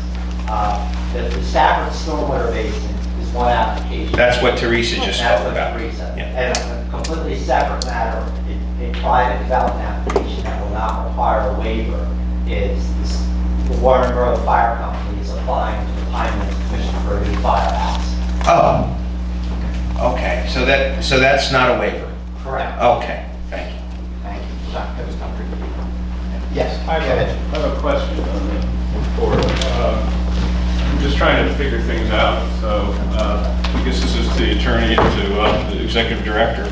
On South Jersey Gas, then there's no more action by the Pinelands Commission or by commission staff, I mean, I should say by commission staff, that once the BPU made the determination, nothing comes back to you or to the attorney? Correct. Yeah, okay. So does that mean then when you deem the application complete, that was the final action, or is there any other final action? That's a legal question, I'm not going to answer. Because the question, I mean, this is kind of interesting and complicated in a way, then just bear with me. The executive director made a determination that that this project was a private development for use primarily in the Pines, and it went along with the CMP. And that determination then can't be looked at or challenged by anyone, since that was a sort of a final determination, but yet it's not a final determination, but yet it set forth a process that sent it to the BPU under a memorandum of agreement, and then the BPU then exempts it from local zoning. I'm just trying to follow this whole project because it seems very convoluted. And when he made that statement, I was just trying to figure out where we were at as far as the commission. So the commission has no more and so just a determination of completeness was in the final act. The council doesn't answer that. I'm not sure that was a question. The board statement. Well, I'm trying to figure out what we're at and what the process is. This is Mr. Tittle's interpretation of the events. The certificate of filing was issued in accordance with the Pinelands regulations. The BPU issued an order approving the project. That order has been appealed. That's the status. Right, yeah, I'm looking, so the Pinelands Commission has no role in. That's what we're implying there. Okay, this will be interesting. Thank you, Mr. Is there anyone else on the agenda items or public development applications? The turf farm wasn't on the agenda, that was just something you... Correct, yeah, Okay. it was on the agenda, Mr. Warren.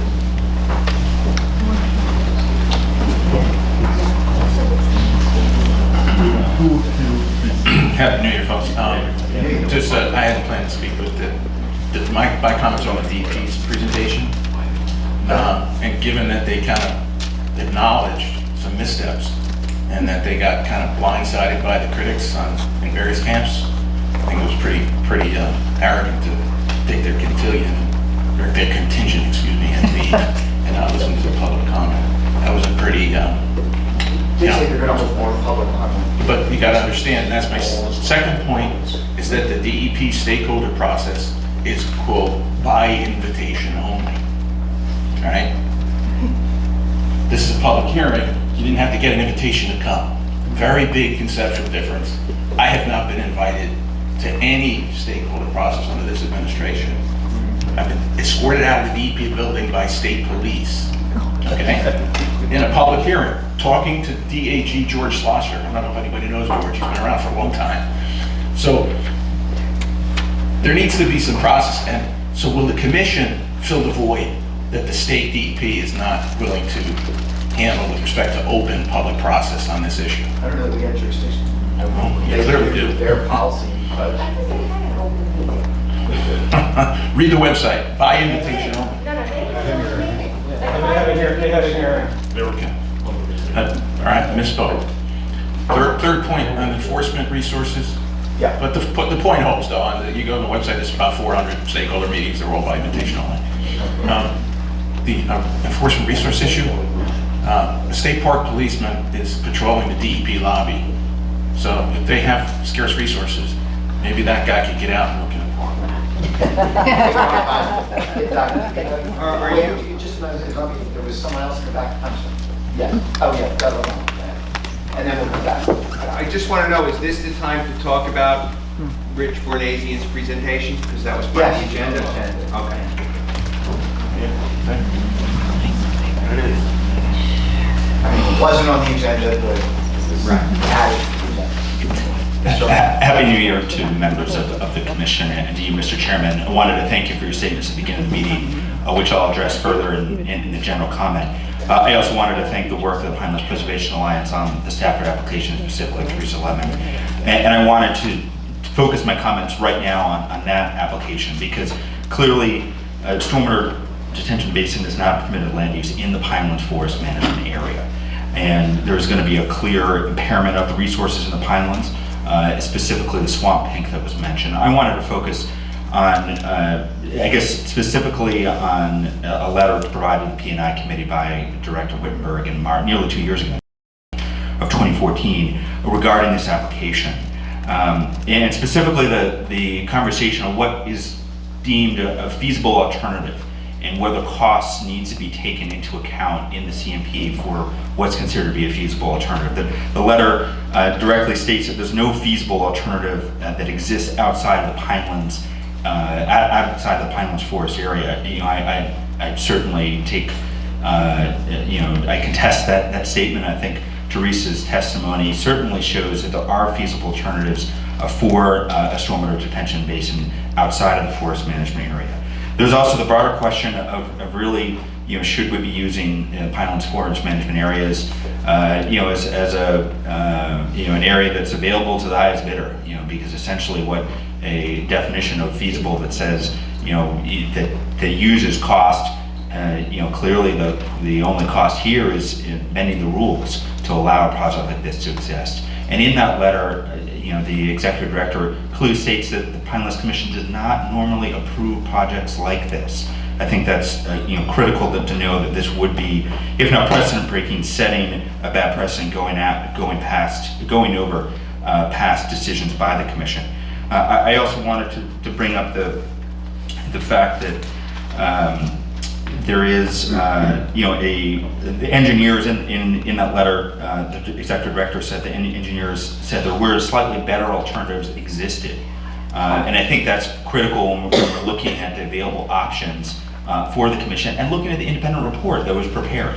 Because that independent report, as Teresa stated, does not, by allowing, essentially a bailout of Ocean Grove and, casting, allowing them to, get away with a poor stormwater management design and using the Pinelands Forest Management Area, they're going to, they're going to be allowed to create a stormwater detention basin that doesn't even solve the problem. And to quote from that independent report, it solves the problem for a 5-year flood, but not even for a 10-year flood. And certainly not for even 25 or 100-year flood. And, the report doesn't really obviously analyze the impacts from extreme weather going forward. But it seems ridiculous to be bending the rules and bending Pinelands Commission precedent to build a stormwater retention basin that doesn't solve the problem. I think it's also important to know that in that independent report, in the conclusion on page 17, the independent report found that there are better, there are other alternatives. And again, the independent report stated there might be a cost involved. Clearly there's always a cost involved. The reason why you have this waiver in front of the commission is because the township wants to get off with the cheapest alternative possible. That clearly violates the CMP, and I urge the commission to reject this waiver. Thank you. Thank you. No, I'm going to talk about the motorized plan, yeah. Okay. Yes.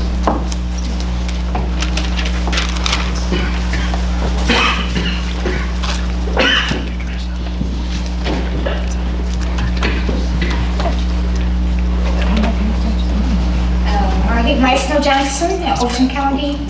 I just wanted to say I lived in this area for over 50 years, and I know how Ocean Acres came about. It was a private company at one time, and there were always problems. There was, I think it was back in the 60s, all of a sudden they were allowed to develop the area past Nautilus and into Mermaid. And then everything stopped because they had to have sewer problems, and they had to lay sewer pipes. That was done, and then all of a sudden there was towards Neptune and Breakout and so on, there were more houses coming up. Now, there is a basin that Mayor Spadafora had talked about here a couple of years ago. So, and that keeps overflowing the water that goes into the homes and so on, and they're having problems with it. Now, as far as I know, any retention basin, there is no homeowners association, so it's the township that is responsible for cleaning the silt and the roots and everything else and leaves and everything else that gathers into there, and they don't do that. Now, if they wanted to have a retention basin on the forest side, on the other side of 72, they have to go to the Department of Transportation because it's a state highway to go underneath it. There is a culvert, but even to enlarge this or so to have anything more going into the Mercury eventually is going to be a problem. So I have to agree with Teresa Letman. This is not going to solve the problem. Not only that, anything that washes down goes into the bay. Now we're trying to clean up the bay, and it's polluted. It's absolutely unbelievable. And the average person, you know, the governor always says, oh, we have a wonderful Barnaby Bay, and so that's not true. Because there are local people that were told not to eat the crabs and not to eat the fish that come out of the bay. So I would think a waiver is always something to circumvent the laws that are on the books. And I think we have to go and avoid these kind of things and really look at the facts, because Ocean Acres basically wasn't supposed to be built to begin with in the enlargement area there. I don't know whether there are plans to connect that up to Barnegat Township, and they are having problems too over there, and it's always the Waters Development Group. And they were involved in this, buying the land and then selling the houses, the lots separately there, and past the Neptune area there. They made a nice piece of change money on this. But I would say I'm opposed to that. I have seen the development. It is not going to solve any water problems in Stafford Township. Okay, thank you.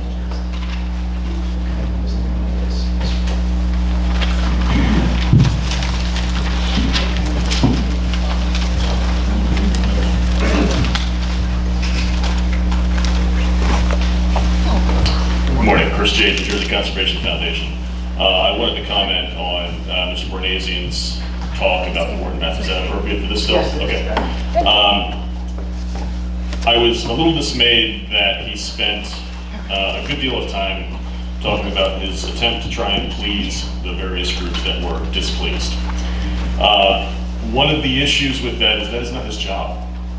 And his job is to actually uphold the regulations, not only of the DEP, but also of the Pinelands Commission, which is subject here in the Pinelands.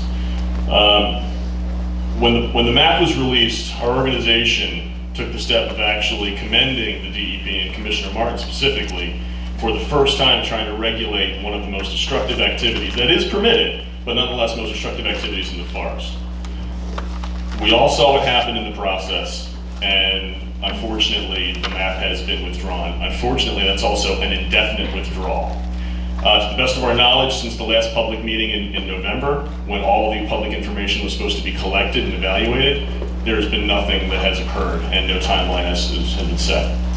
What did happen during the period of time when the map was effectively in place was that a number of areas, particularly sensitive areas, were marked, and they were marked with signs for no vehicular access.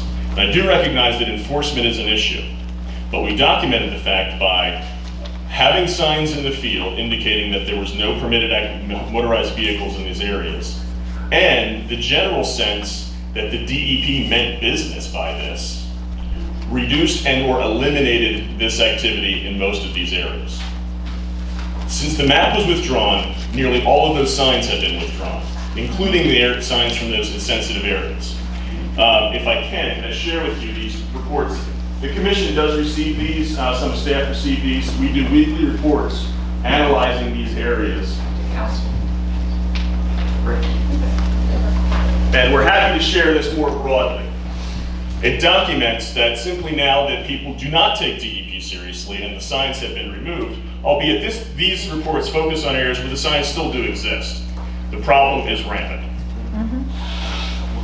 To my point on following the law, at NJCF we took the data from the map that we recognized from the outset was a compromise. The 225 miles that they were going to permit to have open still included some sensitive areas, but recognizing that was a subset of the nearly 500 miles of pathways that folks used out there, it was a tremendous step forward. When the map was withdrawn, we did an analysis of the roads that were allowed to be open, particularly the areas that were closed.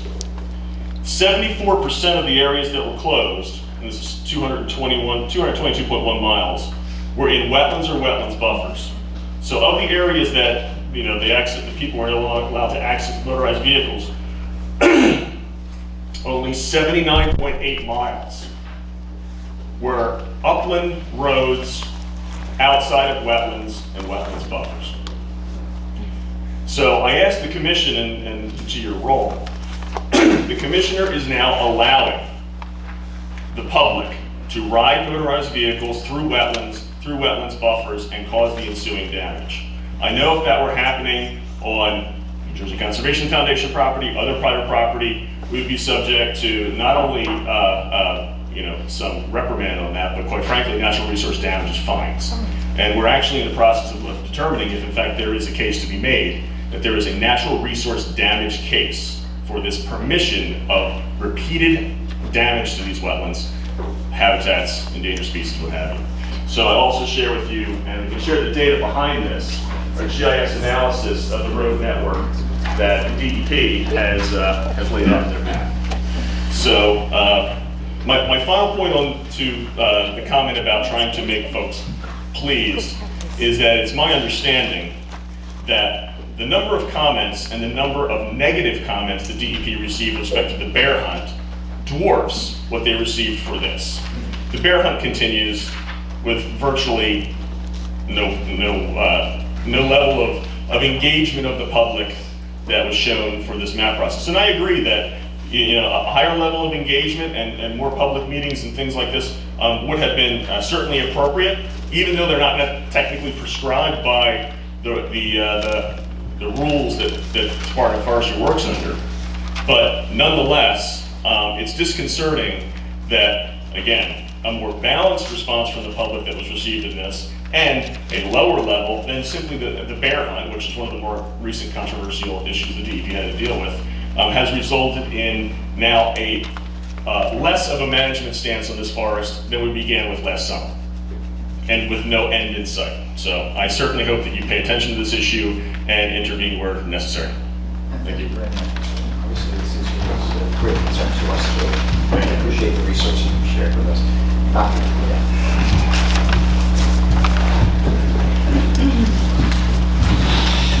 So, Emile DeVito, New Jersey Conservation Foundation.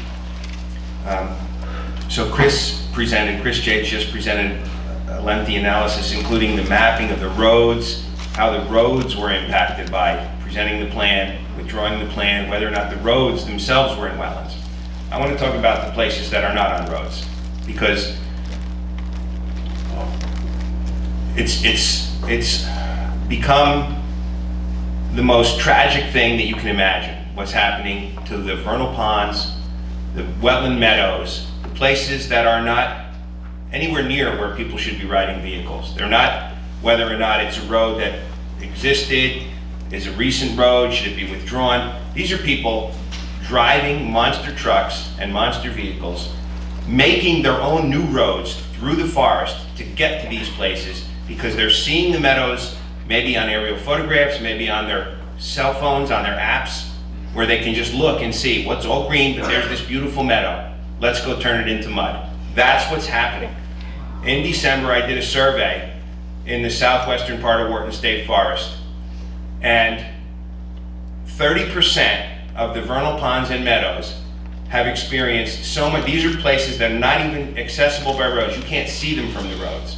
30% of them are virtually destroyed. Another 30%, and I visited about 25 wetlands. So I found about 7 or 8 that are completely destroyed. I found another 6 or 7 that are beginning to be destroyed, where they're just getting to them with the new roads, pushing through the forest. I found the remainder, about a third, that haven't been reached yet. We're having a mild winter. Things are not iced over. I wouldn't be surprised if 75 or 80% of them are completely destroyed before spring even comes. That's how horrible it is. We're talking about, it's this. This is this poster. Maybe the DEP brought it here today. I'm not sure who brought it. It's the DEP's poster. So here's this beautiful vernal meadow, filled with biological diversity, rare plants, pine barrens, tree frogs, breeding sites. Here's another example of what that gets converted to by the mudders. Pure, unobliterated mud. All the vegetation killed, destroyed, dead. That's, of course, the most severe example, but you can find a half a dozen of those. You can go on a 2-hour field trip walking through the wood and find a half a dozen that look like this. And if you look on Google Maps, in 2010, they were pristine. This is all happening in the last few years. And much of it is happening since the map was withdrawn. It's almost as if they've said, you know what, go have at it. Okay, that's the level of the problem that we have. If this was happening on private land and the EPA came or freshwater wetlands came and the Office of Natural Resources damages came, every one of these could be valued in the millions in terms of a natural resource value for the ecological damage. This can't be fixed. The rare plant species are gone. Who knows if they'll ever come back? Even if this stops, the scars in the mud will never heal for centuries. A lot of the plants will, there's sedges and rushes and all sorts of seeds in there, a bunch of things will grow, but you'll end up with very few dominant species as opposed to this diverse community that was there before it got destroyed. It might take forever. Another heaven and earth might have to pass before this can ever be restored. You can't even put ecological damage dollar amounts on this kind of destruction. It's being done by monster trucks at 2 o'clock in the morning by people who are completely drunk. You find whiskey bottles, beer cans. Every one of these places that you go to, you can see that everybody is simply out of their mind when they're doing this stuff. I submit that they are not educable. There is no way to get those people to decide that it's not a good idea to do this. It's absolutely impossible. Because you're dealing with an element of people that think that it's the right thing to do, to take the earth and destroy it, and have fun doing it while you're drunk. That's what's happening. No one can change my mind on that. These people are not educable. So something needs to be done much faster than the timeline that was given to you today, which is sort of, well, we tried, but now we're going to back off because we have to please people, and it's indefinite. We are losing natural resources out in the forest so quickly, and I think if we were to put a dollar amount on it, it would be already to the tune of $250 to $300 million, okay? In another year, maybe it'll be $500 million of natural resource damages if someone was trying to put a dollar amount on it. Thank you.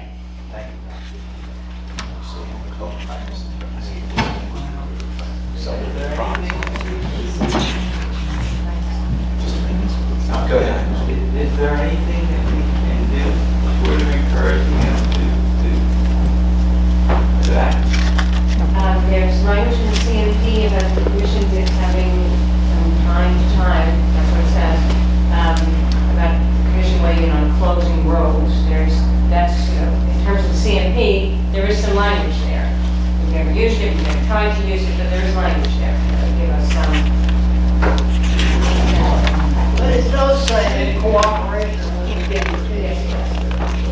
And may I suggest that it's very short notice. We have our P&I meeting coming up in 2 weeks, and we already have an agenda that's going to be looking at a really subject already, the global warming subject, but perhaps we can add an item to talk about this and explore ways. This is obviously an urgent problem. All right, thank you. Yes.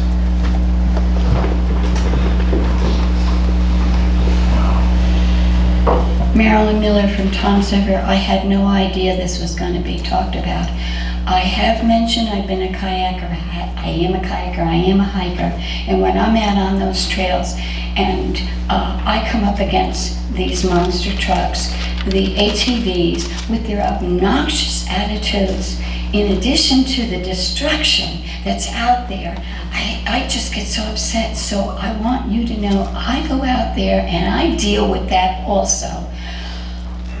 And I was just thinking, now if I was out on the road walking, who has the right of way? I do. I'm a pedestrian. There's been such a big emphasis on that. But when I'm out on the trail in the Pine Barrens, I have no right to be there. They do. That's their attitude. Thank you. Thank you. Great. There's no one else on agenda items, we can move on. There's still a public comment, which is general public comments. Next.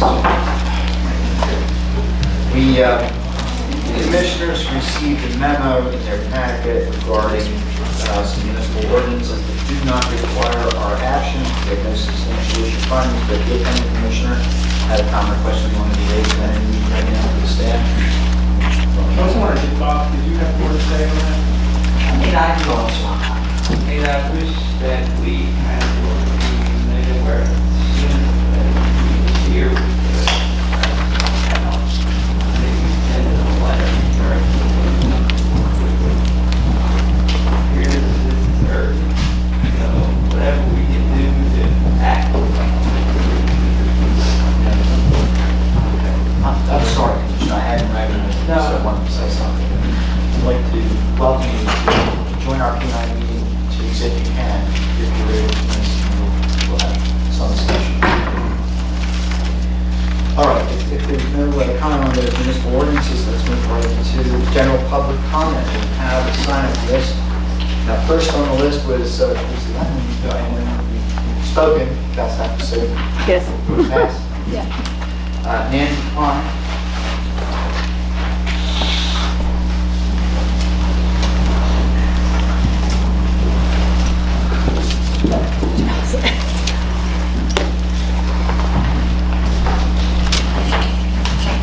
Hello, and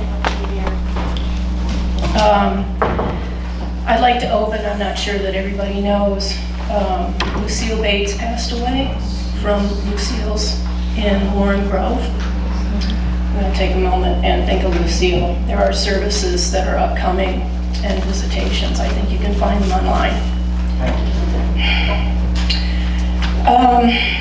From your website, foster awareness, appreciation, understanding, and commitment to the New Jersey Pinelands.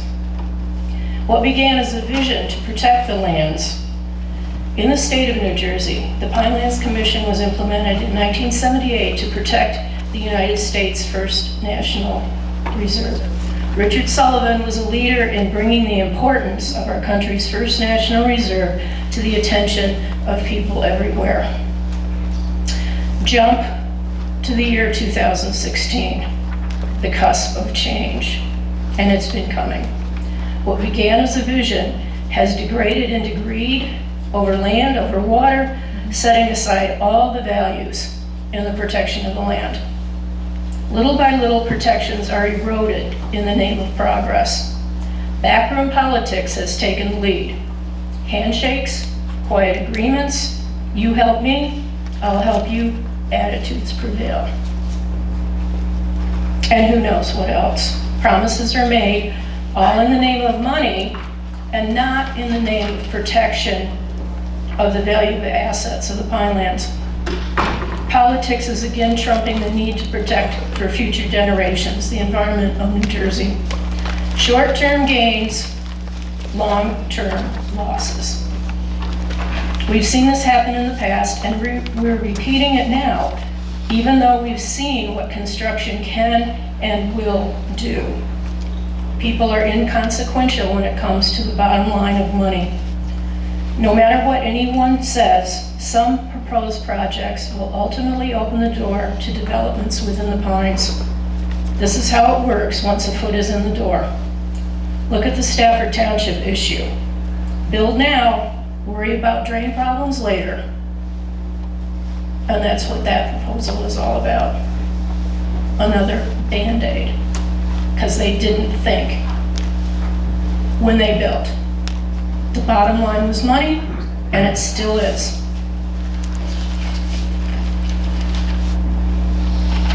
Don't let the Pinelands Commission betray the work previously done by the commission and Richard Sullivan by becoming someone else's puppets. The Pinelands Commission Facebook page contains many images of the beauty of the Pinelands, the beauty that you all are entrusted to protect. This is what you want to leave to your children and grandchildren, not pipelines, polluted waters, or housing developments. You are capable, all of you, of such good work now and into the future. The future of the Pines rests with all of you and decisions that you make now. Don't be bullied. Don't let politics interfere. Stand firm, follow that plan, and do the work that you were entrusted to do. Thank you. Okay, next was Margaret Meisner-Jackson. Already. Stafford, you already covered. Yeah. Okay, thank you. Jeff Tibble.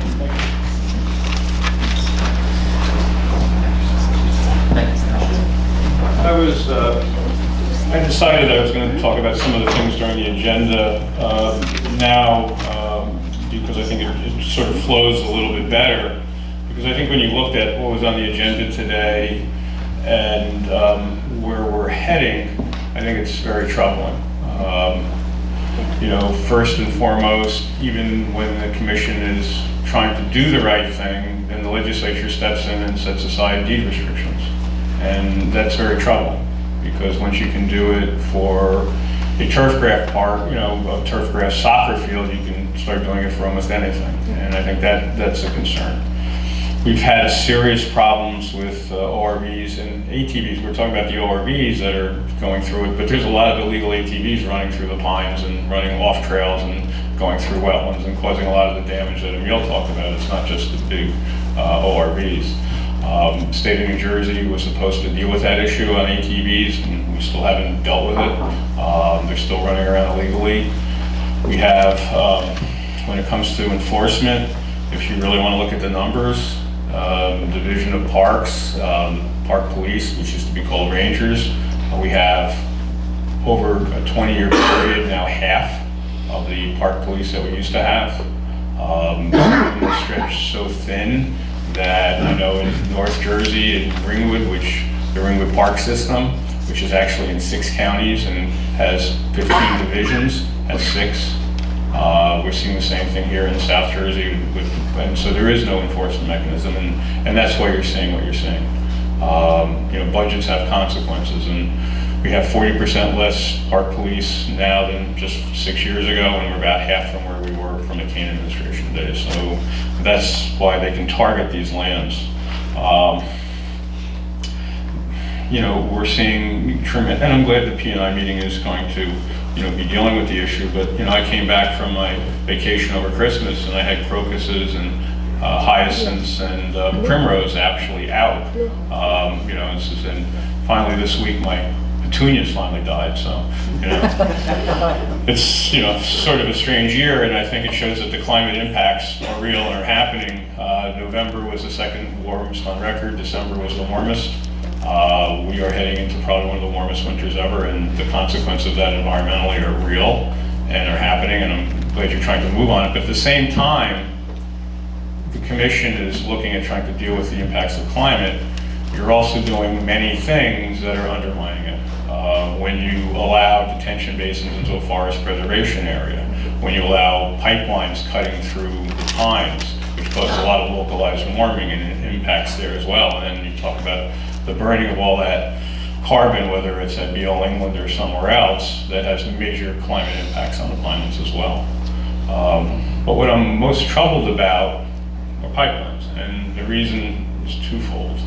One, there is something wrong or broken in the process when someone can sign off as a staff member on something as big and damaging as a pipeline, and not have any real recourse or consequences from the commission itself having a vote or the public having a hearing.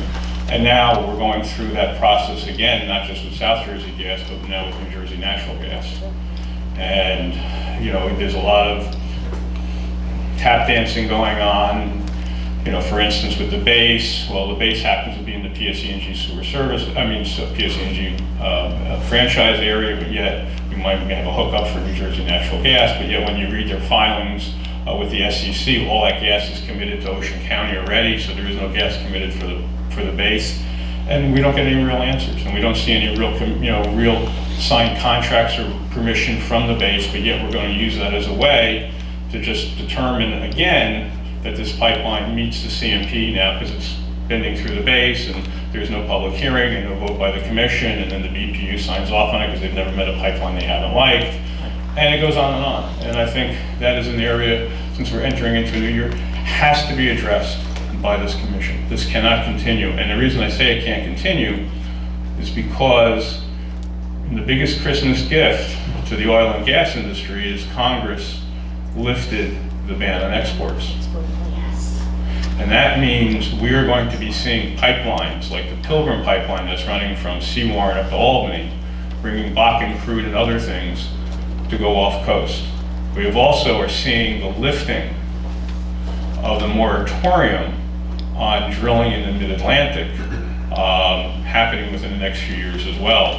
The Pinelands Act was passed, as was the CAFRA Act under First Cahill and the Pinelands Act in Burn, because of those threats to New Jersey and to the Pines. And we're heading down that rabbit hole once again. And that's a big threat, not just from a climate impact, but also from a direct impact to the Pinelands. And so, you know, we're seeing this sort of, you know, death by 1,000 cuts to the pines. A turf grass here, a detention basin there, a pipeline here, a power plant we don't need over here. And the next thing you know, there is no more Pinelands. And I think that 40 years after the passage of the act, we're almost back to square one. And it should never be that. And it's, you know, really a concern that I have. And when we want to talk about the Beale England plant, when they did the energy deregulation, Candy, they took away the certificate of need. So these are all speculative and emergent plants. And right now, the CPV plant in Woodbridge is coming online. The West Deptford plant is online. A new unit of that plant is coming online. There's now a proposal I hear in Hillsborough for another plant, Sea Warren, and on and on. And so I don't believe, given the what's happening in New Jersey with these other plants, that Beale England may even make the PJM cut. When you look at what's happening with Moody's says, well, casinos in Atlantic City are going to further, casinos in North Jersey are going to further decline in Atlantic City. So the South is not growing. And that's another issue you need to look at, because many of your projections in your CMP for housing in the growth areas and other things are based on a certain number of housing being generated by Atlantic City, the casino industry, and still off development. And those numbers are all changing.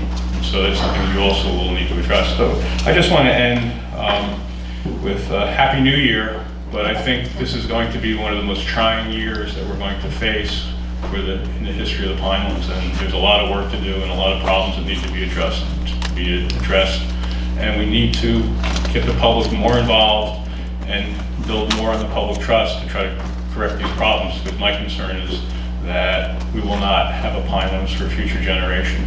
Between climate impacts and picking away development by development, change by change, the Pinelands may not be the Pinelands in future generations. Thank you.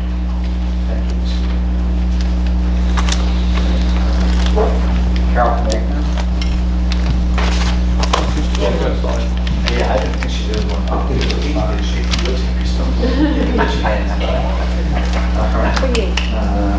Marion Clement, what did you say?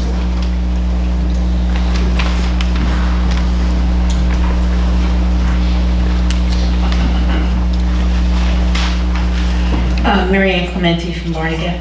I also wanted to talk about the South Jersey Gas and the CMP and the fact that the executive director had sole responsibility for putting forth this private application.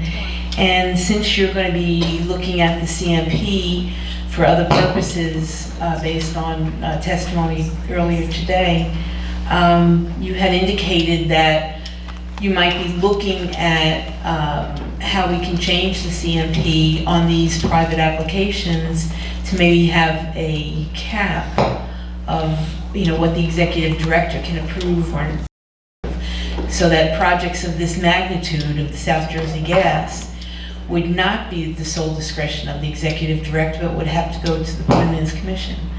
Have you made a decision on whether you're going to look into that? This is probably a good time to do that, since you have to look at it for your other purposes.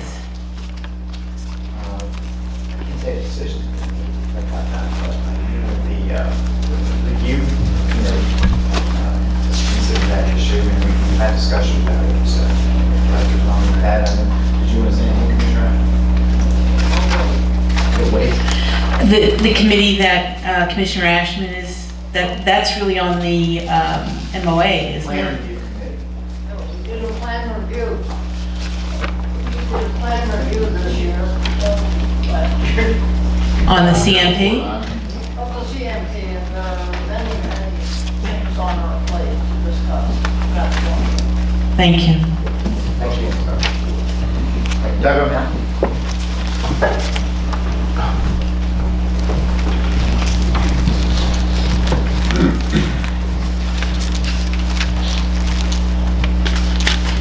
Doug O'Malley, D-O-U-G, O'Malley, O''M-A-L-L-E-Y,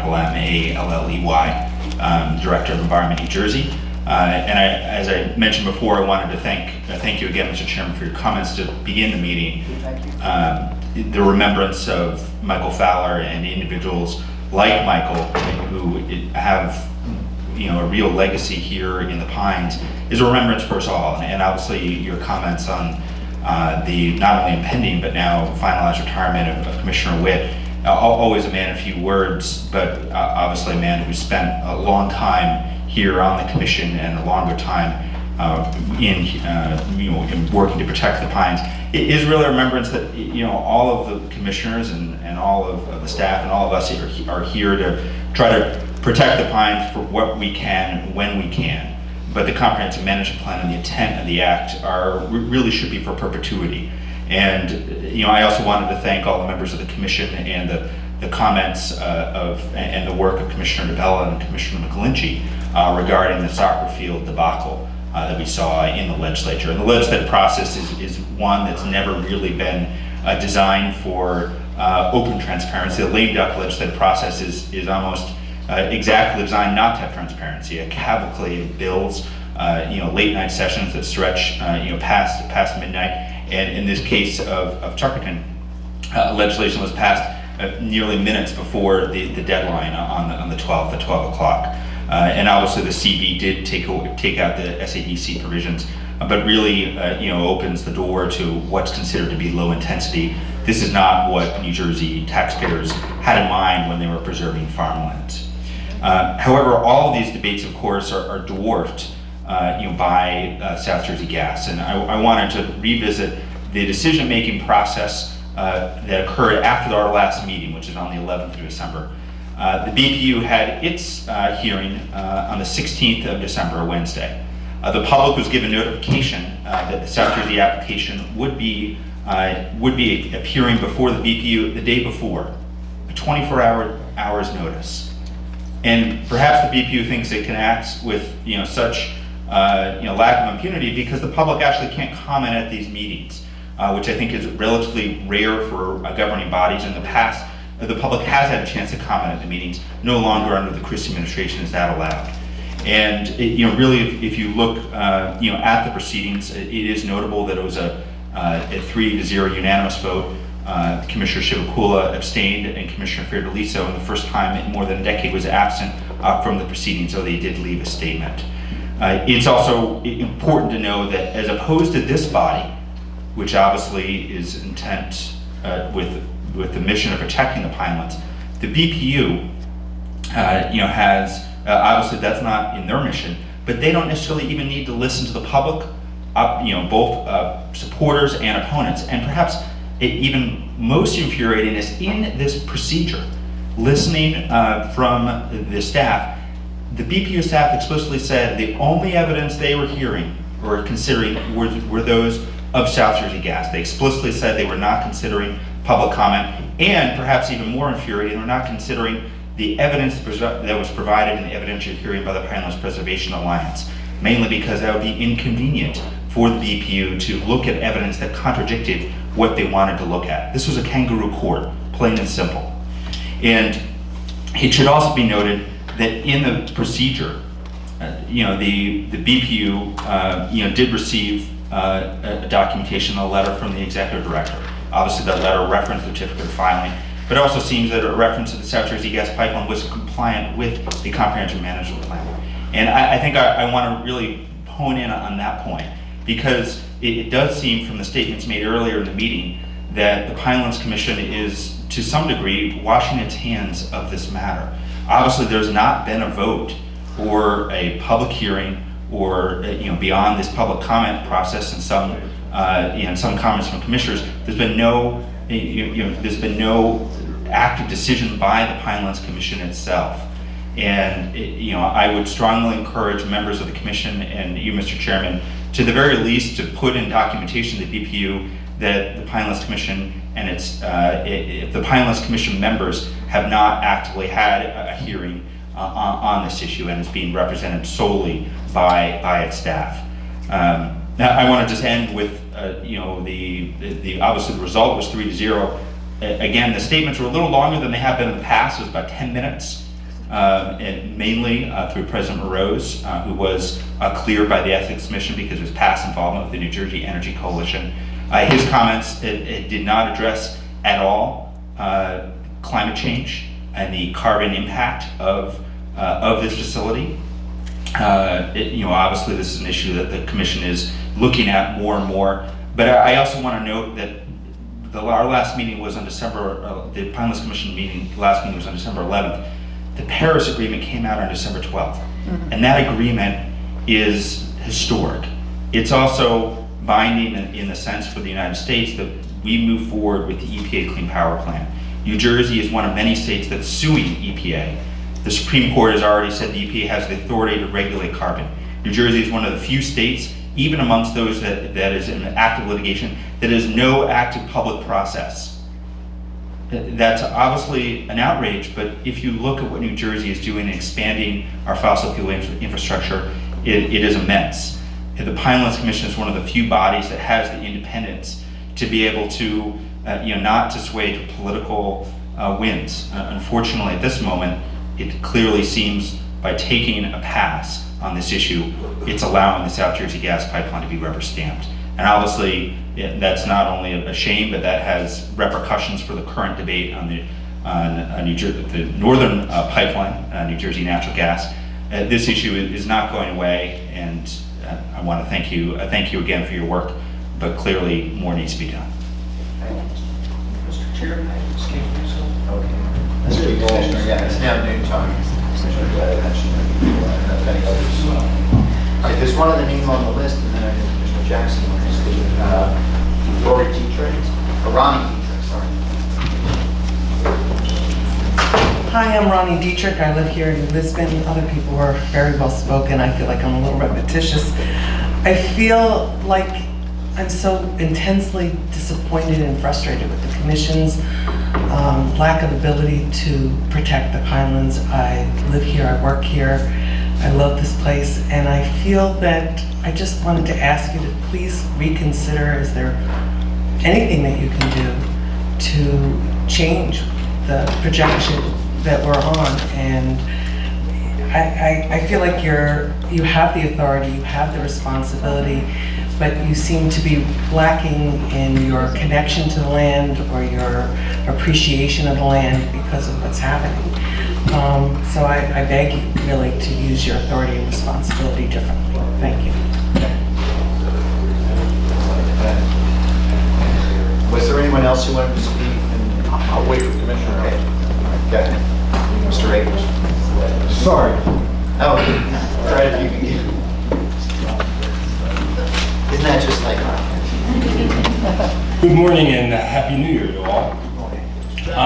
I'm a little confused because I heard a few things. I think the commission did say what they felt about the pipeline. Narrowly, but they did make a decision. So anything after that, you didn't change your mind as a commission. To me, the real problem, and I'm starting from the last subject that I wanted to talk on, but I think when you're looking at the CMP and how to make it a better document in regards to what happened with the pipeline, it may be to make some wording to where no one working with the Pinelands can contradict what the commission has decided, period. If some other government agency wants to do it, let them do it. But I think it was wholly inappropriate for, from what I understood and read, the same application that we said no to came back. So that's the difference with you on that. Pardon?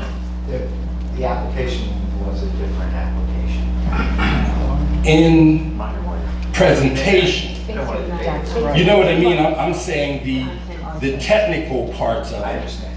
So if it's similar, staff should not contradict their boss, period. However that works out, that's the direction I can see where you'd have a better cohesive system. So enough said about that. Regarding the soccer fields, I didn't grow up in planning, but I knew how my parents made me plan, and it was consistent, it was thought out, and it was long-term.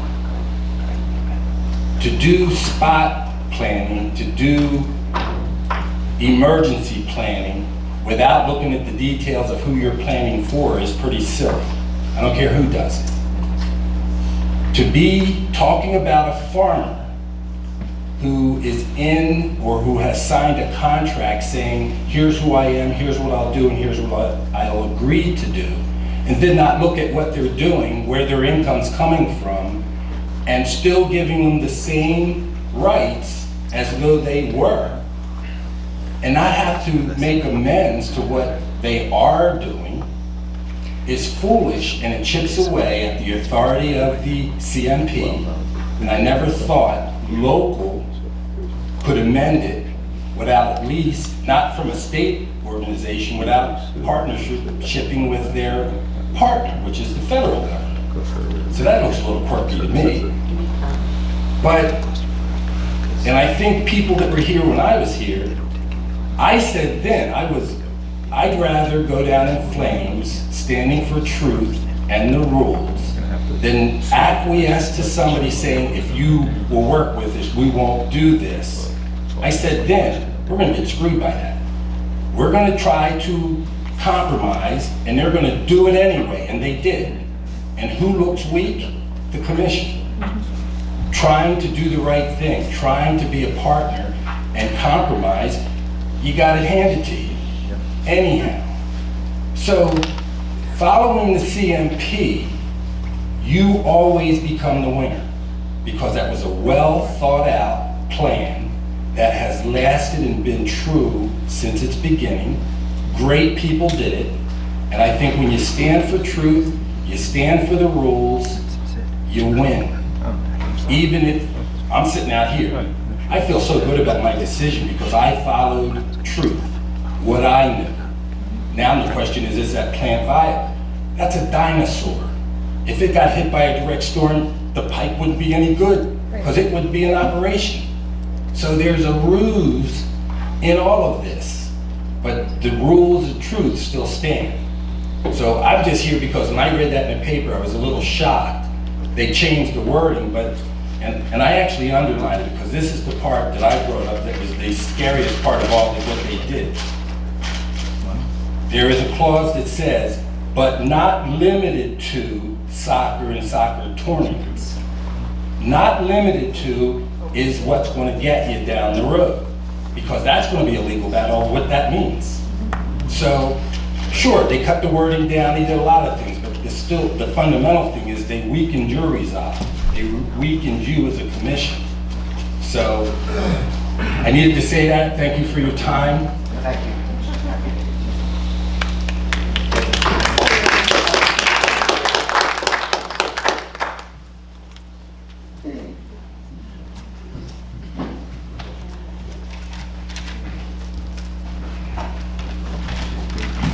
Good morning. My name is Fred Akers. I'm the administrator for the Great Harmony Watershed Association. Just have a couple quick comments. First, I want to say I've been coming here for probably over 15 years, and the commission has always had a very gracious public forum for the public here, probably better than any other body in the state. Of course, I want to comment on the off-road vehicle motorized recreation issue. And as I have told you before, and I also told Assistant Commissioner Borsnezi in the public comments, that the New Jersey Administrative Code for the Pinelands and for the State Forest Service is very clear on resource protection. So the tools are there, and you know, just to joke, I didn't read anywhere about any administrative code that dealt with social media.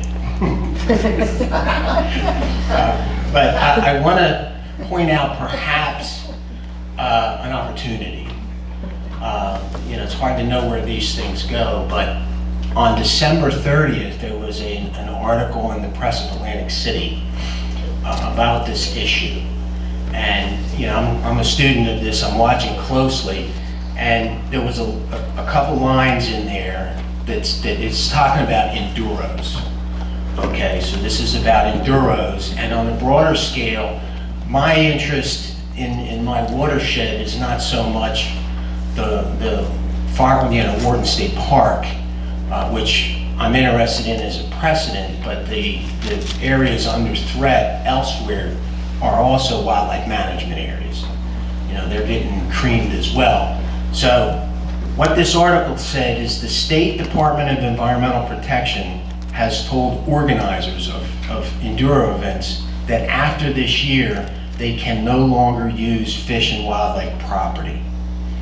And I think that's a kind of a significant statement. And then there's a quote from Larry Hanna, which, you know, kind of enforces that. It says, "We did advise the group that enduro types of events are not consistent with wildlife management area policy," said DEP spokesman Larry Hanna. "A former employee in the southern region did allow it in the past, but we determined this potentially jeopardizes federal funding." So I believe that you review and permit enduros as well. So I'm not sure, I was surprised to see this based on the social media threat that could occur from it, but it seemed that DEP was not going to be deterred. A little disappointing what I heard in their presentation, but it's a potential opportunity. And just as a final aside comment, I think that their reference to federal funding, while it doesn't say, I think that has to do with something called the State Wildlife Action Plan. And I don't recall if I brought this up before, but the state got involved in a federal grant program 10 years ago. And to do that, they had to create a wildlife action plan for the state of New Jersey so they could qualify for federal funding. And kind of the goal, the overriding idea of it, was to try to identify species that weren't threatened or endangered yet, but were considered species of concern, where the populations were dropping, habitat, whatever, for whatever reasons, to try to make a plan to prevent those species of concern from getting to the point of being listed as threatened and endangered, which then interferes with property rights and a lot of other things once those designations are made. So one of the requirements in the plan was that it had to be updated in 10 years. So this year is the year that the state of New Jersey is updating their state wildlife action plan. And I'm a student of this. I was back there 10 years ago. And one of the significant threats that they publish in their plan is the threat of off-road vehicles to habitat. So look, watch for enduros. Maybe if the DEP isn't going to permit them, you won't have to permit them either. Yes.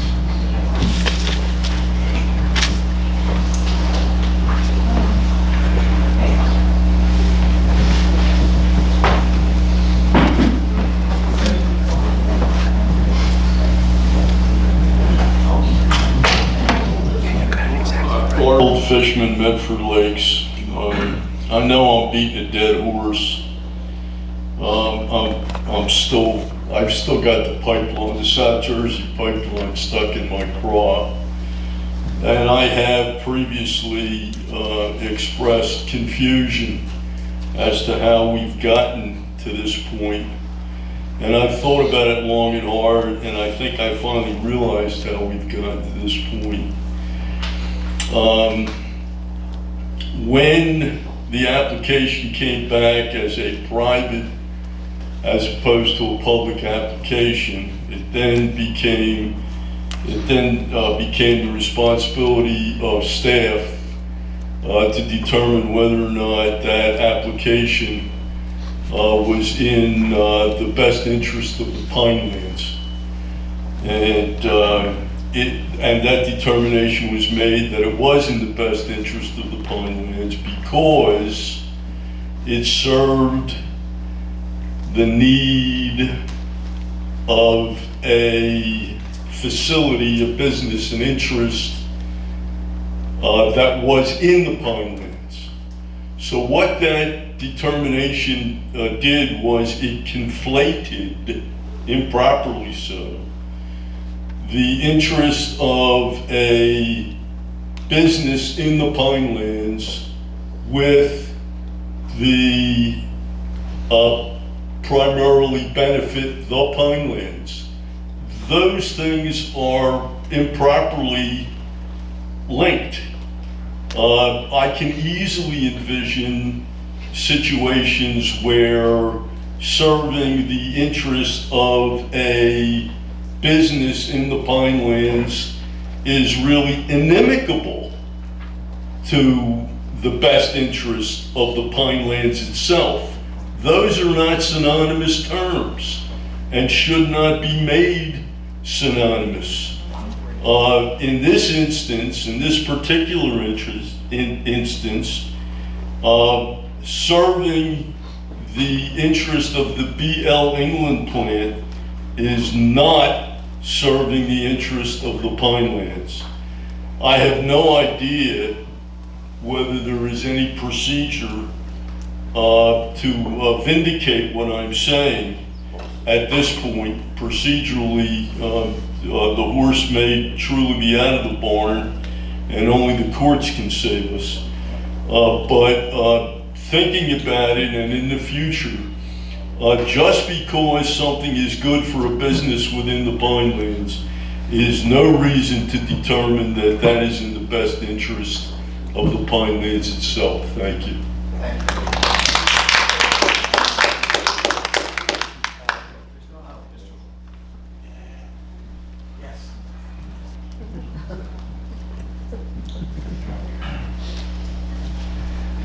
Couple of quick points. Public info announcement, the email contact for DEP on their presentation is Robin, ROBBIN .Madden, MADDEN @dep.nj.gov.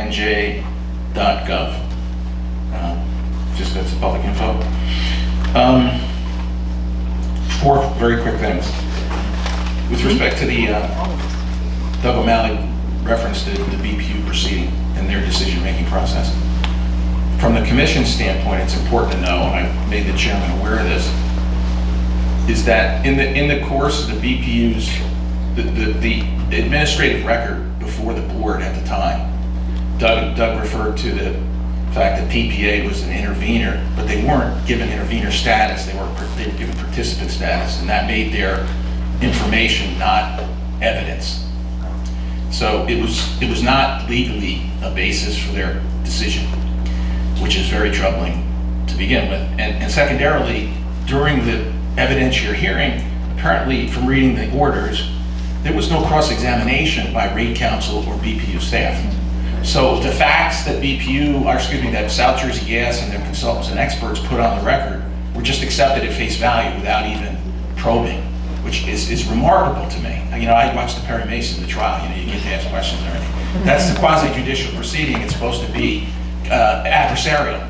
And for the state to just roll over and accept every fact that was alleged by the applicant is just kind of crazy to me. I just was bowled over by that. But that's an important, but the point from the commission's vantage, that's BPU's problem. But troubling from the commission's vantage point is in the build-up to the department, to the BPU's decision, there was a letter from the executive director to the BPU saying that staff at the commission, that the Pinelands Commission, had conducted a review of all the documents before the board and essentially affirmed its previous conclusion that the pipeline was consistent with the CMP and that there had been no changes. But then when you read the BP order, there were significant changes. The applicant, the BL England facility will not be repowered anywhere near the extent of the initial repowering plan. They're only going to repower 2 units. It was like a 30% reduction in the energy output of the facility. So that means, is that a 30% reduction in the gas going in? Where's that gas going? Doesn't that affect the air pollution modeling? Doesn't that affect the public benefits of the project alleged on resilience, on energy resilience grounds? All these things change with a 30% change. And your executive director said there had been no changes. You had remedied the defect in Upper Township. That was a regulatory change. And that was those facts. Those are facts. And they're regulatory facts. And they were ignored by your executive director. And it was done without any way for the public to say, here's a draft letter to the board from the commission, and we've reached the conclusion that there's no change. Does the public think that there is? Or does the commission? So there wasn't actually an opportunity for the commission to weigh in to the board. And it did in fact occur, but it was done again unilaterally by your executive director without public awareness or commission. I'm assuming commission awareness either, I don't know, but that's troubling. You know, so again, these micromanagement things have huge consequences. And you need, you know, some of your earlier remarks about amending the CMP to narrow the scope of the discretion of the executive director is clearly warning. Secondly, just some FYIs on Trenton events, which I think are not directly related to commission's work, although theoretically it could be. The appellate division struck down the DEP CAFRA rules on public access for failure to be statutorily authorized. And that was a December 23 decision. That prompted the DEP commissioner to go into an emergency mode. He apparently convinced the legislative leaders that there was in fact an emergency. And on that basis, in the last 72 hours of the legislative session, the legislature passed a bill, and it's on the governor's desk. I'm certain he's going to sign it because his commissioner asked for it, reestablishing the department's statutory authority under CAFRA and the Waterfront Development Act to require public access in those permits, which I think is crazy, but it happened. But the significance here is that the court's ruling was based on a DEP, a state agency, acting without legislative authorization in a permit program that had been implemented for almost 30 years. So DEP had been implementing CAFRA and waterfront development permits and putting public access requirements in them, and nobody ever challenged that, but it was accepted.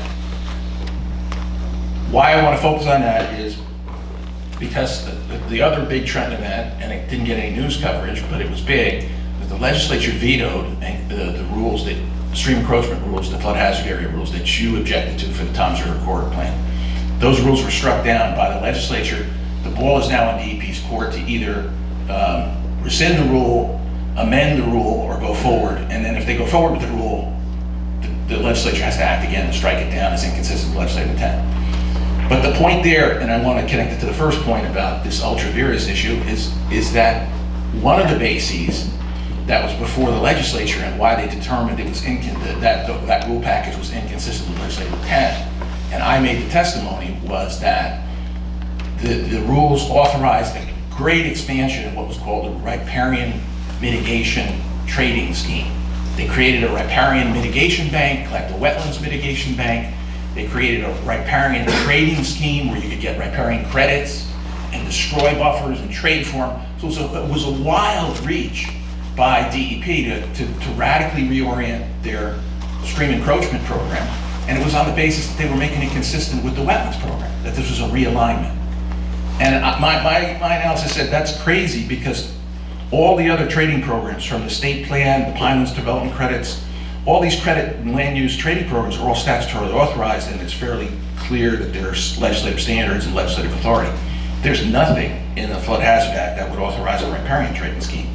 So I think there's a teed up CAFRA challenge. The same way that the CAFRA rules were challenged on ultra virus, I think we have a teed up riparian challenge. And the reason now, the third point why that's now relevant, this is my conclusion, is that the DEP is issuing permits, stream encroachment permits, for the New Jersey, now I know I just got the permit from the New Jersey natural gas pipeline that will come through the Pines that have riparian mitigation schemes in them.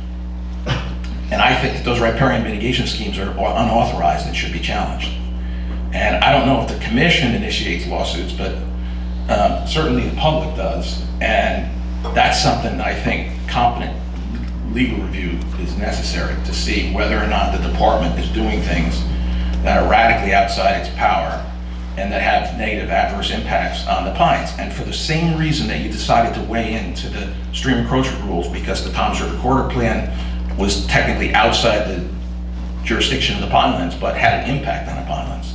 You have an interest in this because if there's a magic bullet that we could stop the issuance of these, riparian disturbance approvals and riparian mitigation schemes for pipelines by the DEP, it's something that needs to get looked at. Thanks. Thank you very much. Sorry, I'm going to give this. Jacqueline Rhodes, Pinelands Preservation Alliance. This is in regards to the off-road vehicle matter. As an immediate suggestion for something that the Pinelands Commission can do on this issue would be to write a letter to local prosecutors about enforcing the letter of the law as it relates to natural resource damages, because even when they do enforcement, it's like a $50 fine.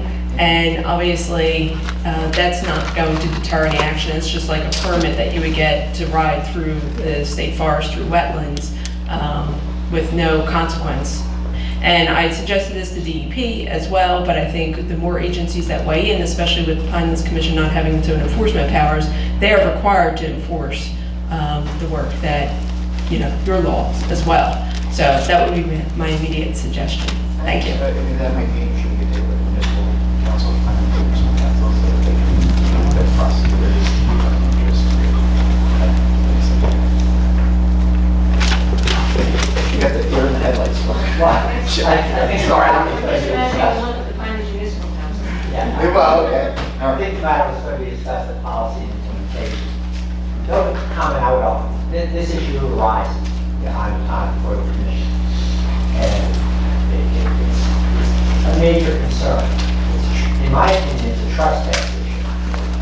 And it's not really something we can open our regulations up and say, you're violating this particular permitting regulation. Are wetlands being damaged? Yes, but it is a trespass issue as opposed to the more traditional land use issue of someone's building a road or a house in wetlands or wetland buffers. So it's not a direct, in my opinion, connected dots to our regulation, but it is an issue. I agree with you. I'm just saying to Ms. Rhodes' point, we ourselves don't have enforcement powers, but others do.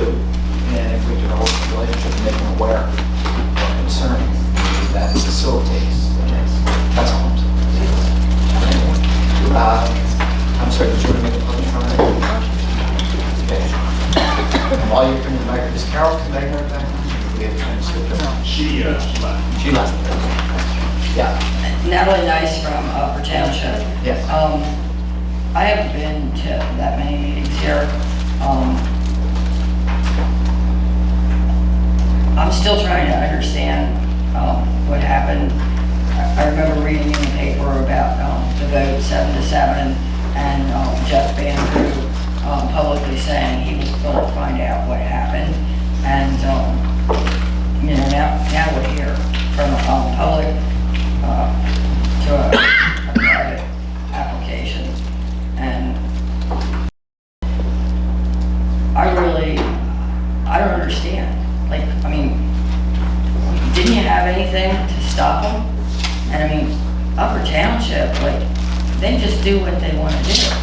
And from what I understand, I think I heard here, they violated the rules.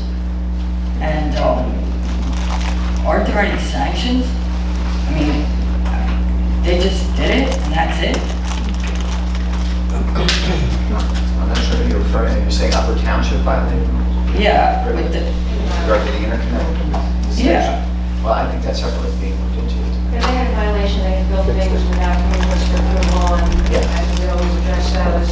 Yeah, we They came make with them an file an application. application afterward. Yep.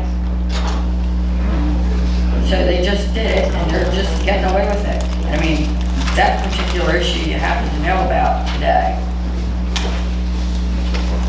That is the sort of thing that does happen in some of our municipalities. They go ahead and act even, without our approval, and then they come back to us after we find out about it, and make them file an application for review.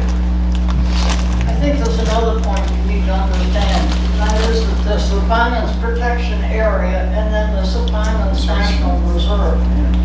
And in this case, all of the Pinelands is included.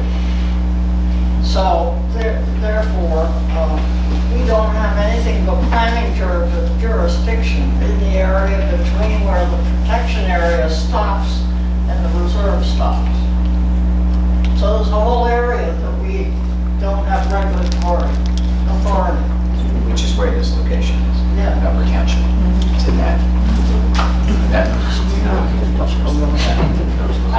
If I may, I think the issue that's being raised is as the Upper Township developed certain facilities on their parcel in the Pinelands area, it was subsequently uncovered in our review of the South Jersey gas application. Under your regulations, we require Upper Township to make an after-the-fact application for approval by the Commission for those facilities. They made that application, and the Commission voted to approve that application. That is our only recourse under our current regulations. We don't have direct enforcement authority. The township did resolve their violation. Okay, but wasn't there something about the interconnect station was planned on another site and then it was moved across the road? To change the zoning?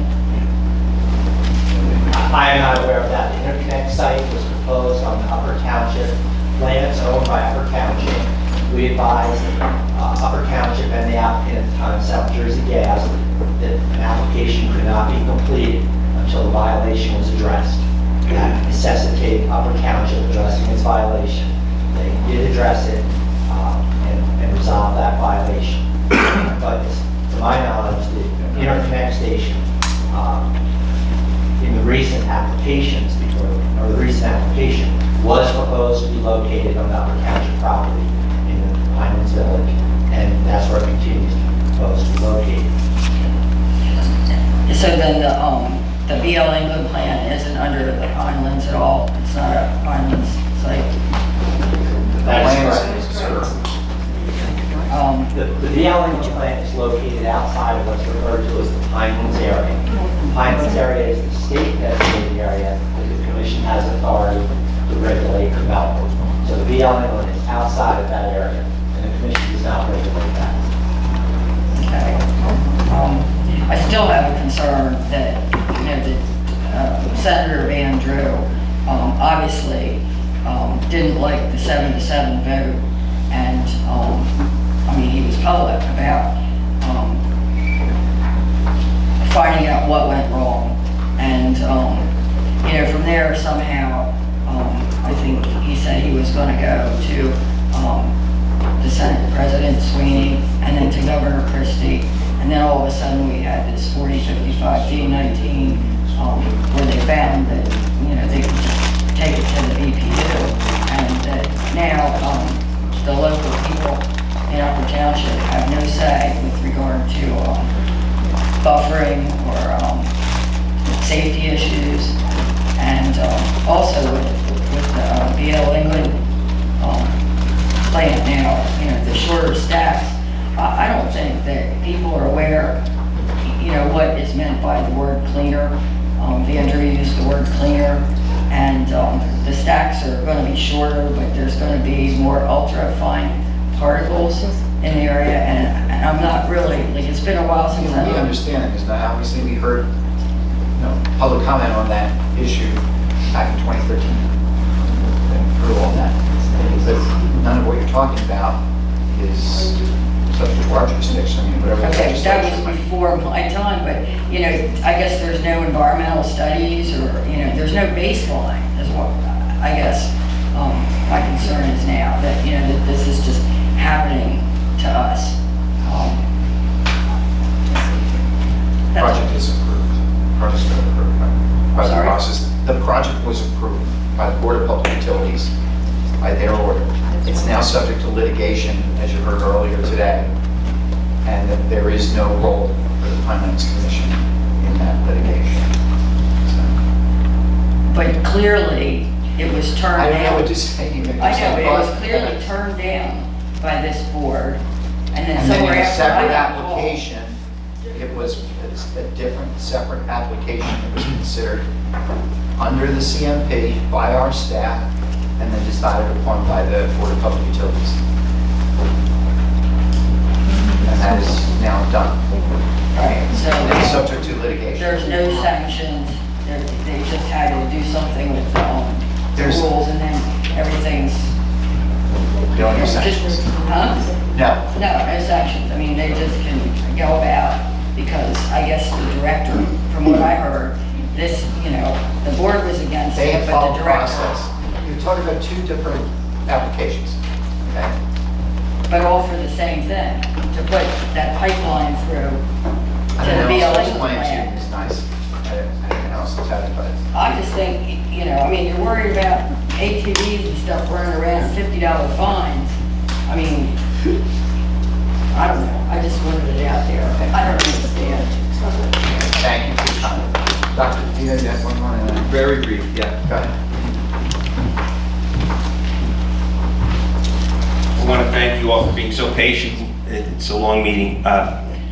Just for your information, since Upper Township was brought up, this interconnect station that they're putting on the ball fields, Pinelands Preservation Alliance and New Jersey Conservation Foundation have appealed the Green Acres determination that that wasn't recreational land. Just for your information, I don't think you have anything to do with it.